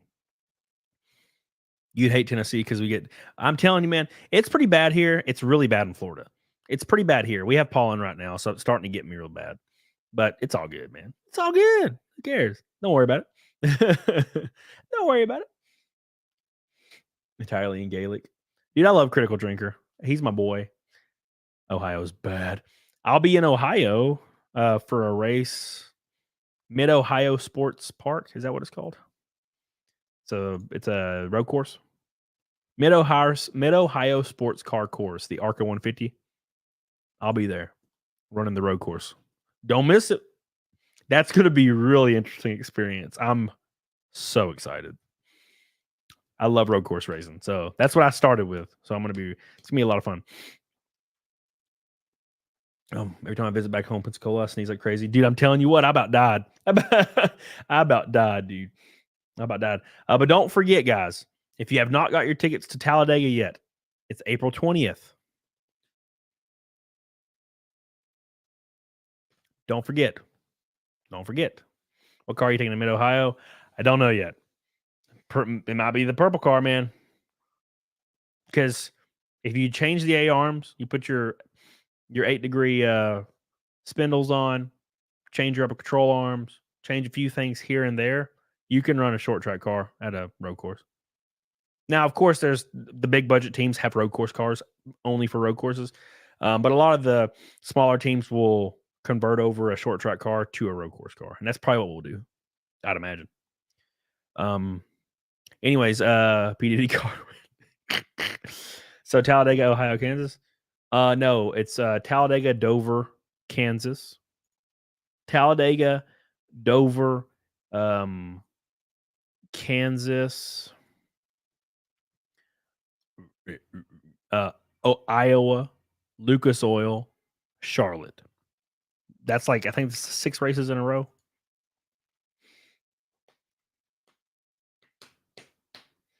So that's gonna be fun. It's not the purple car. Maybe a road course car. So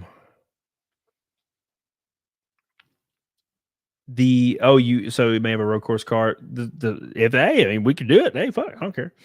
I'm just saying if you don't have a road course car, you can run a short track car. It's just there's a lot of changes you got to make to it. How big is Iowa? Iowa's a mile, right? I think Iowa's a mile, maybe. Let's see. It's probably not actually. Iowa raceway size. Go. I'm so hungry. This is brutal. It's a 7/8 mile. Okay, so it's almost a mile. Yeah, it's big as hell. That'll be fun. I'm excited for that. What's up, Maiden Iron? How you doing, baby? Think Dover's mile. Yeah, Dover's big old ass mile. Next race you're gonna get a win. Watch what I'm saying. That would be great, Patrick. I'm gonna be staying out of the trouble at Talladega for as long as I possibly can, and try to be there at the end.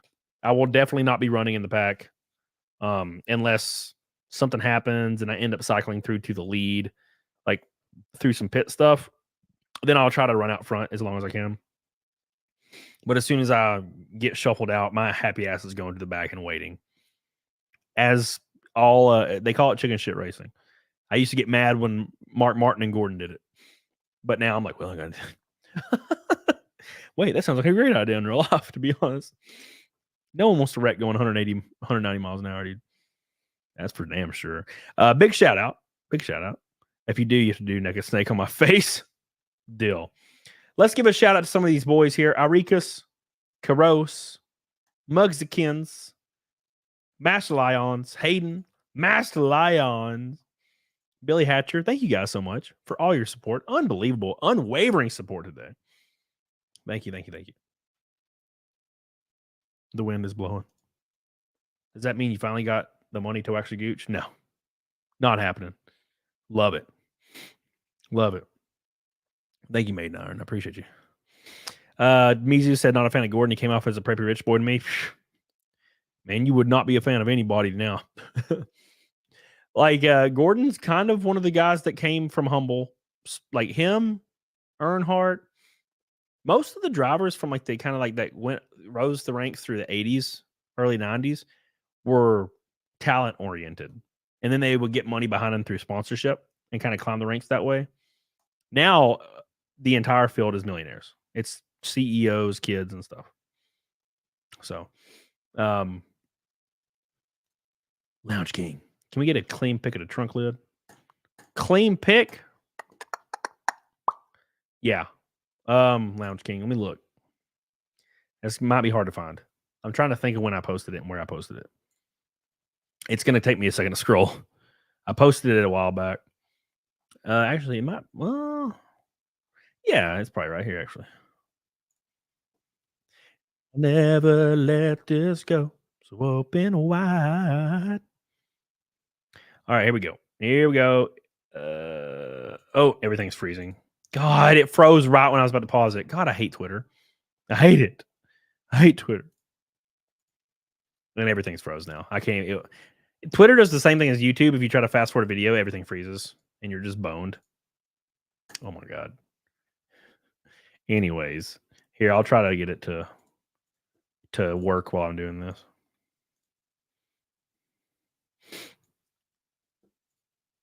Yeah, it's not gonna work. Yeah, it's just dead. Look, just dead. Why does YouTube and Twitter do this? It's just dead now. Can't do nothing with it. No. God, Twitter sucks ass. To be fair, it's everything. Everything sucks ass. Can't even load. Can't load a low quality freaking video on Twitter. I have 2 gig up and down. Okay, here we go. All right. Oh God, it's so. Why do I do it? I wish I would have like taken my time a little bit more, but I didn't. I was real stressed out.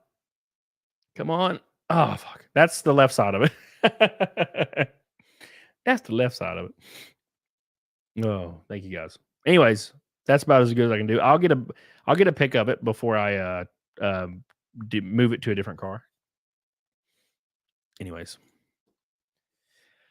Oh, nice perp. Nice purple.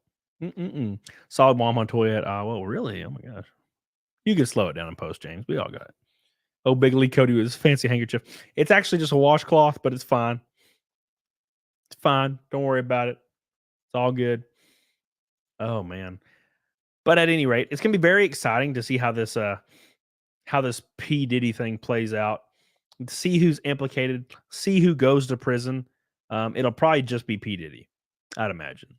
I don't think we'll see old Clive Davis, anything happen to that guy at all. Darth Revan, were you a fan of Richard Petty? No, not really. That was before my time. Before my time, man. It's hard to say. It's hard to say because he came up through a time where if you had any funding at all, like corporate backing, you're good. You're gonna win everything. And they used to combine all the series, so they would run like 80. They'd run 80 races a year, and like it'd be in somebody's backyard with 8 cars in a dirt race, and it counted as like a NASCAR Cup Series win. So it's not really accurate. And they used to do a thing. They did a thing in like the early 2000s called the Modern Era, like the Modern Era, and like Gordon was the leader of the Modern Era win list because it's like everything past like 1970 or something when NASCAR kind of became its current form. And then they stopped doing that. So now they're just like, oh, Richard Petty won 200 races. And no one will ever do it again because you can't. Like you physically cannot win 200 races. That would be, you would have to win 15 races a year for like 15 years, your whole career, which no one's ever won 15 races in a year, post Modern Era. So I always thought it was a very disingenuous record. That's why I like the Modern Era thing, but they just don't use it anymore. So now it's just like Richard Petty has 200 wins, no matter what. You can't change it. So if they were actually doing what they used to do, the leader of the list would be Kyle Busch because they combined all the series back then, right? So the Busch series and all that was just kind of one back then. And so Kyle Busch technically would be the leader of the list if they actually did it, but it's kind of ran it's like a tradition thing that it's just Richard Petty's the number one. That's just like a tradition thing at this point. It doesn't really mean anything. As far as if you put Richard Petty in a car today, you put Richard Petty in a car in 2007 in his prime and put Kyle Busch in a car in 2007, Kyle Busch would win. If you put Richard Petty in a car in 1975 and then put Kyle Busch in a car in 1975 at their peak, Kyle Busch would still win. That's the difference. I think Earnhardt and Gordon and Mark Martin and all those guys are they're the real goats. And Jimmy Johnson, even though for some reason Jimmy Johnson fell off so damn hard. Massive Lions, thank you for the 5 gifted memberships. I love you, baby.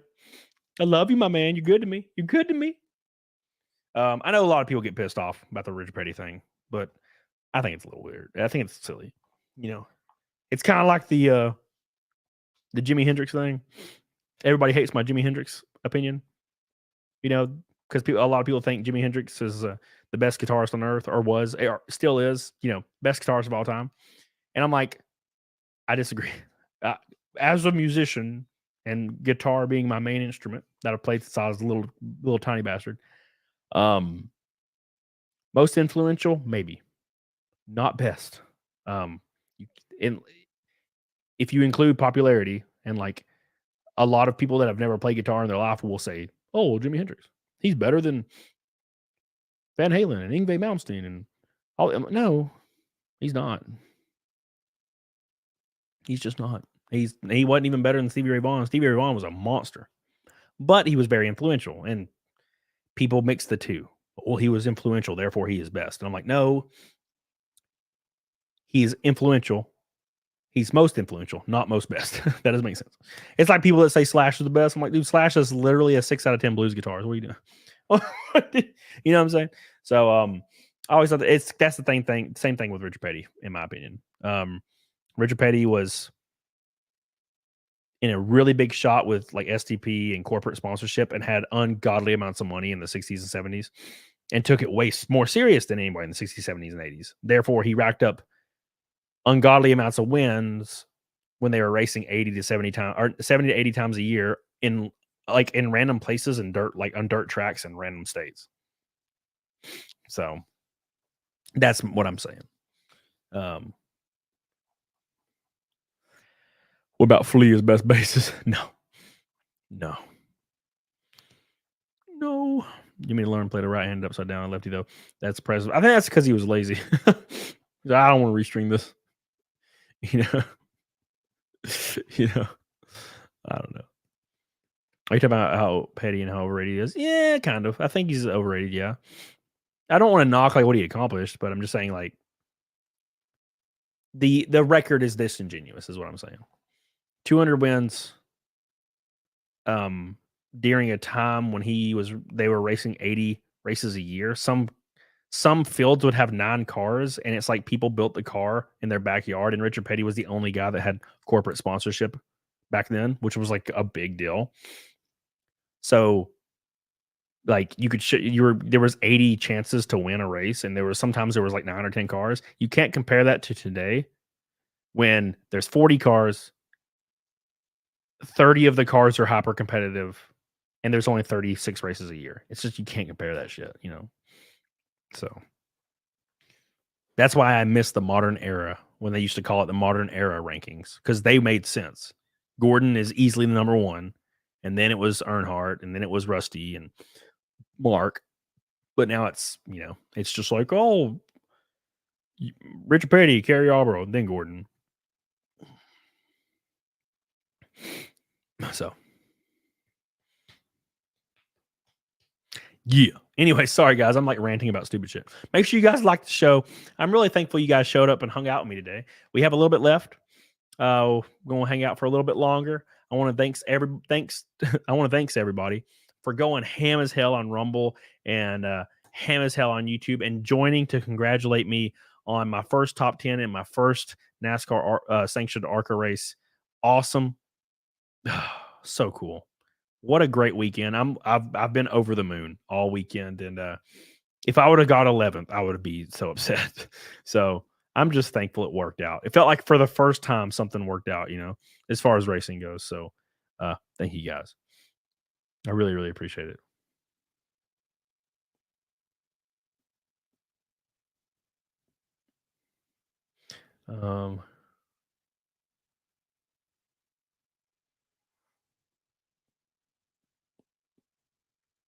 God, gross. Sorry, guys. I'm just saw something on Twitter. Have you heard Crossroad Blues? Yeah. They found Diddy at the rest stop in New Jersey getting some glory hole action. Oh my God. I want to speak your message. The show's not coming to a close, bro. I'm still here. I'm dead exhausted. I already moved my workout from yesterday today, and my body says sleep. My brain says I shouldn't miss 2 days in a row of exercises. That was me. That was me for sure. The last couple days, I slept probably 20 hours in the last 2 days. I got home and I went to sleep. Right when I got home, woke up, drank a Monster, ate breakfast, and went right back to sleep for like another 4 hours. And then I didn't go to the gym. I was dying. I was worn out, dude. It's actually quite crazy. I knew, I've been racing, and I know it's physically demanding. I've never raced that long of a race before. It is quite unbelievably physically demanding, and you can never explain it to anybody. They just have to experience, because people are going to just assume, oh, you're just driving a car, bro. You know what I'm saying? Like you're just driving a car, bro. I drive to work and it's an hour. You're a sissy. They have no earthly idea. Like there is nothing even remotely related.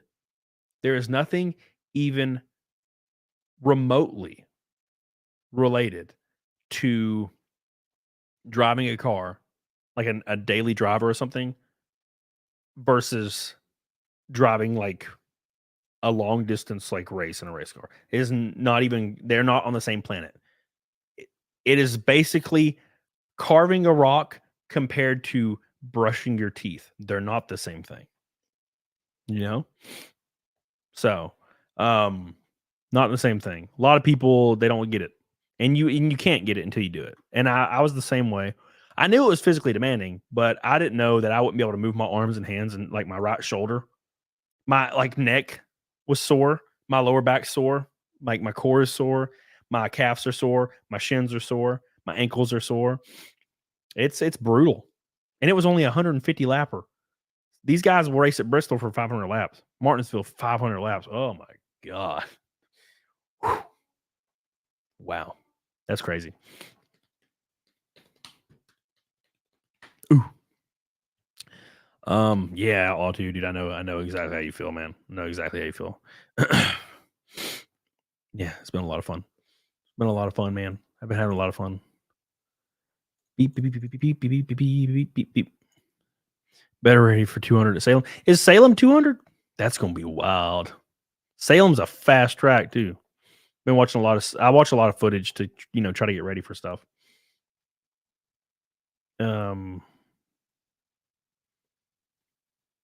Beep beep beep beep Arca Maine. Salem. Where's Salem? I guess that's is it? Oh, there it is. Yep, 200. Damn.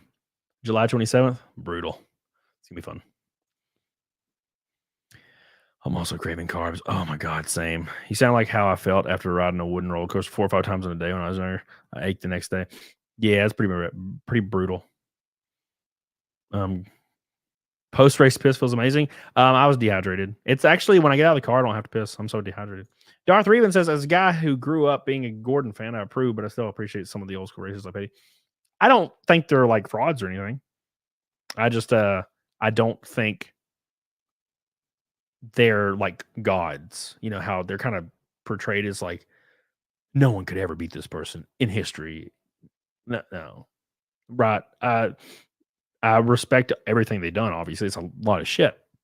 The difference is, like I said, you put Jeff Gordon in a 2003 car or a 1993 car. Let's go back to Gen 3 or 92 car, 93 car in his prime versus Richard Petty in the same car or Cal Yarborough in the same car. Gordon would destroy them. Wouldn't even be close. right? He's a freak talent. And once the sport continues to grow and grow and grow and grow, they become more freak talents, right? Freak talent. You have people like Mark Martin coming in, Gordon. You have people like Jimmy Johnson coming in. Just these freak talents. Kyle Busch, that Kyle Larson, people that win in everything they're going to win in. They're going to get in the car, they're going to win in it. Gordon did a Formula One test and was fast.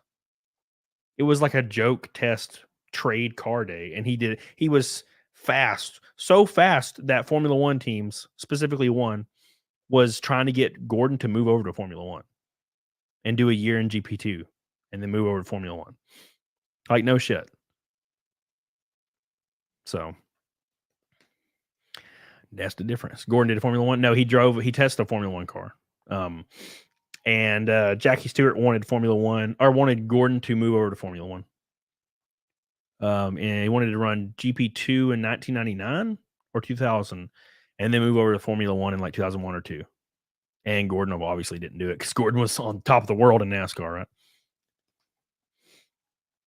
So, yeah, a lot of people they highly underestimate Jeff Gordon's skill. Gordon was fast in every single type of car, open wheel to closed wheel. It doesn't matter what it was. Every racetrack, road courses, short tracks, super speedways, mile and a half, doesn't matter what it was. He's fast at it. Right? Same thing with Kyle Larson. Generational talent. What's the scale of the diecast for the Cyberpunk car? Trevelyan, 164. 164.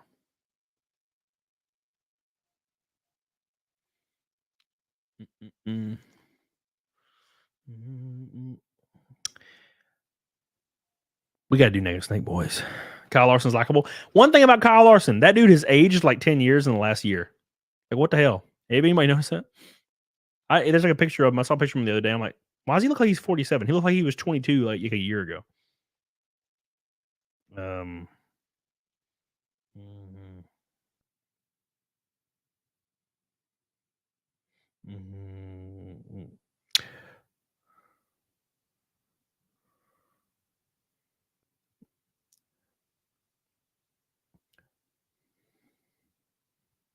Anyways, Gordon was corporate funded his whole career. After open wheeled, yeah. As soon as DuPont climbed on board, it was over. It was over. He was the only guy that had a lifetime contract with a team.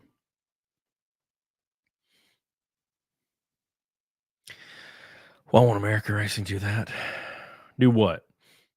Hairpin curves at risk, you dying up on a high cliff. That's racing. I don't think anybody wants to die. Dying sucks. Oop, almost died. Look at me. All right, let's do Naked Snake, boys. We're going to do Naked Snake real quick. Make sure you like the show. I appreciate everything you guys do for me. You guys are awesome. So we're going to have a lot of fun. I appreciate you guys so much. I'm going to do something real quick. Look at something. Beep, beep, beep, beep, beep, all right, boys. Just in time for Naked Snake. I love you guys. I appreciate you guys so much for all your support. Big shout out to all the Red Boys today. There were 4 of y'all asses. We were 1 Red Boy from a Red Boy knot. I think we've hit a Red Boy knot for like 3 weeks straight, which is unbelievable. Hypnotic. How you doing, buddy? So thank you guys so much for that. You guys are crazy as hell. I really appreciate you. And I will be announcing the big sponsorship deal soon with all the designs. It's going to be really, really cool. So I hope you guys are excited to see that. That's going to be wild. It's going to be absolutely wild. So I hope you guys are excited for that. So thank you. When you get Candace Owens on the show, I doubt it. I doubt that ever happened.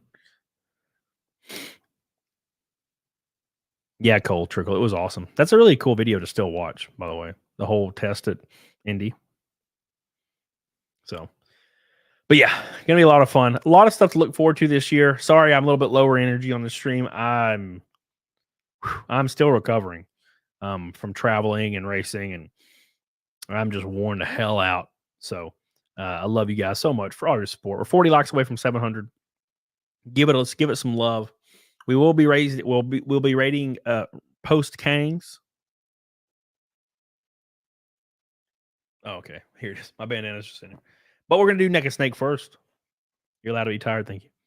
Yeah, well, I appreciate that. I'm trying to stay alive. Thank you guys so much for all your love and support. Let's do Naked Snake, boys. You guys ready? Thank you guys. I really, really appreciate you. And thank you, Marion Holtzman over on Rumble for being a monster. I appreciate you, baby. You're good to me. Love you, Paula. You guys are awesome. Thank you for all your love and support. You've been just so cool to me lately, and I don't feel like I deserve it. So thank you guys. 331. Hey, Dick Trickle was a goat. You know it. You know it. Say it. Thank you, Derek. No, I appreciate you. Love some Dick Trickle. What's up? And also, don't forget Disco Cobra. Giving another pink. Sounds like you're doing well with NASCAR. Happy to hear it. Is that the latest car design? Looks badass. I've never seen my name. Not sure if I'm just missing it. Either way, happy for it. Oh, it's definitely on there. I'm gonna get a picture of it. There's a video of it on Twitter as well. It has everybody's name on there. Because I know you were on there several times. Thank you, Disco. The 06 car, that was the car I was running with Toolganizer. The new design, the frog design, Cyber Frog will be on for Talladega, and Dover, and then we'll have a new design for the rest of the year, and it's gonna be hype. Thank you, Disco, for your pink boy. We love you. We appreciate you. Let's do Naked Snake, boys.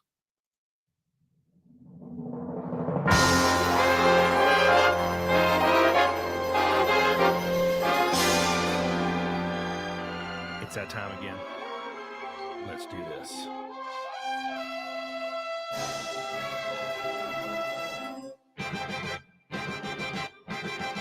Here we go.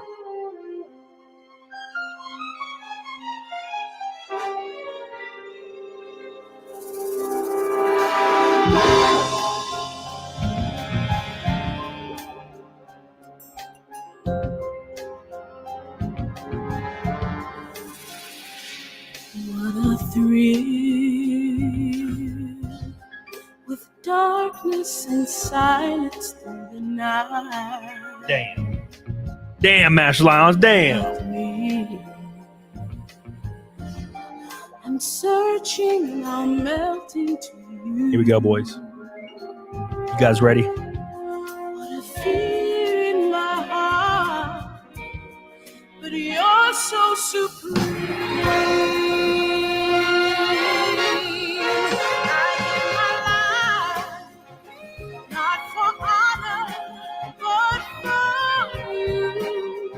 Snake eater in my time.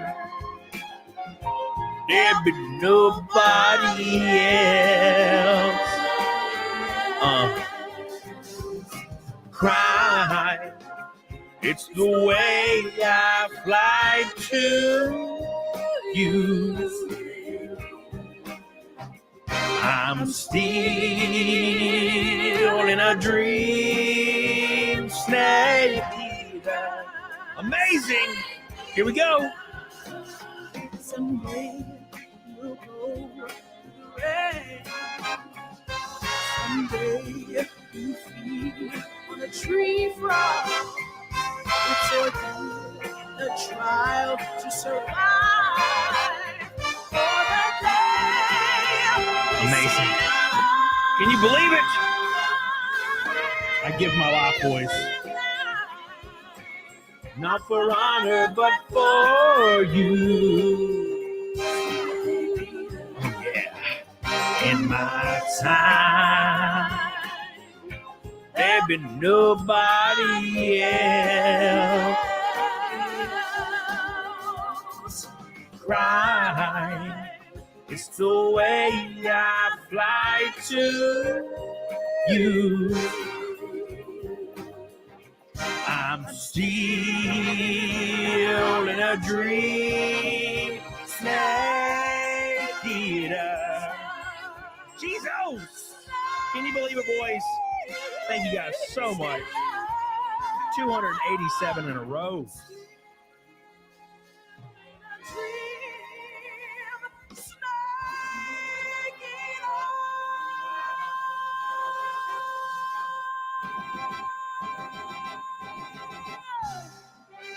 Amazing.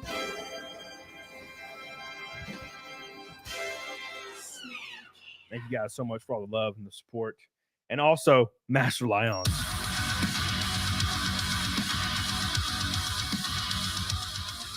Says, I'm sorry, Camelot. Richard Perry's my favorite until you hit Talladega. Love you, bro. Thank you. Make sure you watch Talladega. Thank you, Mash Lions. It's a Red Boy night right at the end. Thank you so much, you monster of a man. Thank you. Thank you. Thank you. Mash Lions, let me put you on the car. One more again. One more again. Where you at? There you are. Boom. Thank you so much. You are the man. The myth, the legend, Mash Lions. Get on it. Dee doggone. Thank you, Mash Lions. I love you, and I appreciate you. Disco Cobra, Karis, Arika, Smugsy Kins, Hayden, Billy Hatcher. You guys know who you are. I appreciate the unwavering support every single show. I'll see you guys Wednesday. We'll have another video coming out. We'll have Camel Thoughts Saturday, Monday, Wednesday. Then I got to go to Vegas. And then the week after, unfortunately, I'll be at Talladega as well. So we'll have two Saturdays off in a row, unfortunately. I might do a stream in Vegas, but we'll see. I don't see why not. I'll take my computer. So get on it, doggone it. I love you guys. I appreciate you guys. We're going to raid Post Gangs. Give them some love in the chat. Let me make sure they're still alive, though. Because sometimes they're not. Post Gang? Post Gang? They are still alive. Oh, what has he got? He got a damn tiger mask on. I'll see you guys at Post Kings. Love you. Get on it, doggone it. Thank you. Thank you. Thank you again for all your support you show me and for helping me on this journey to race. This whole year is going to be awesome. So thank you guys so much. Get on it, doggone it, boys. Hell yeah.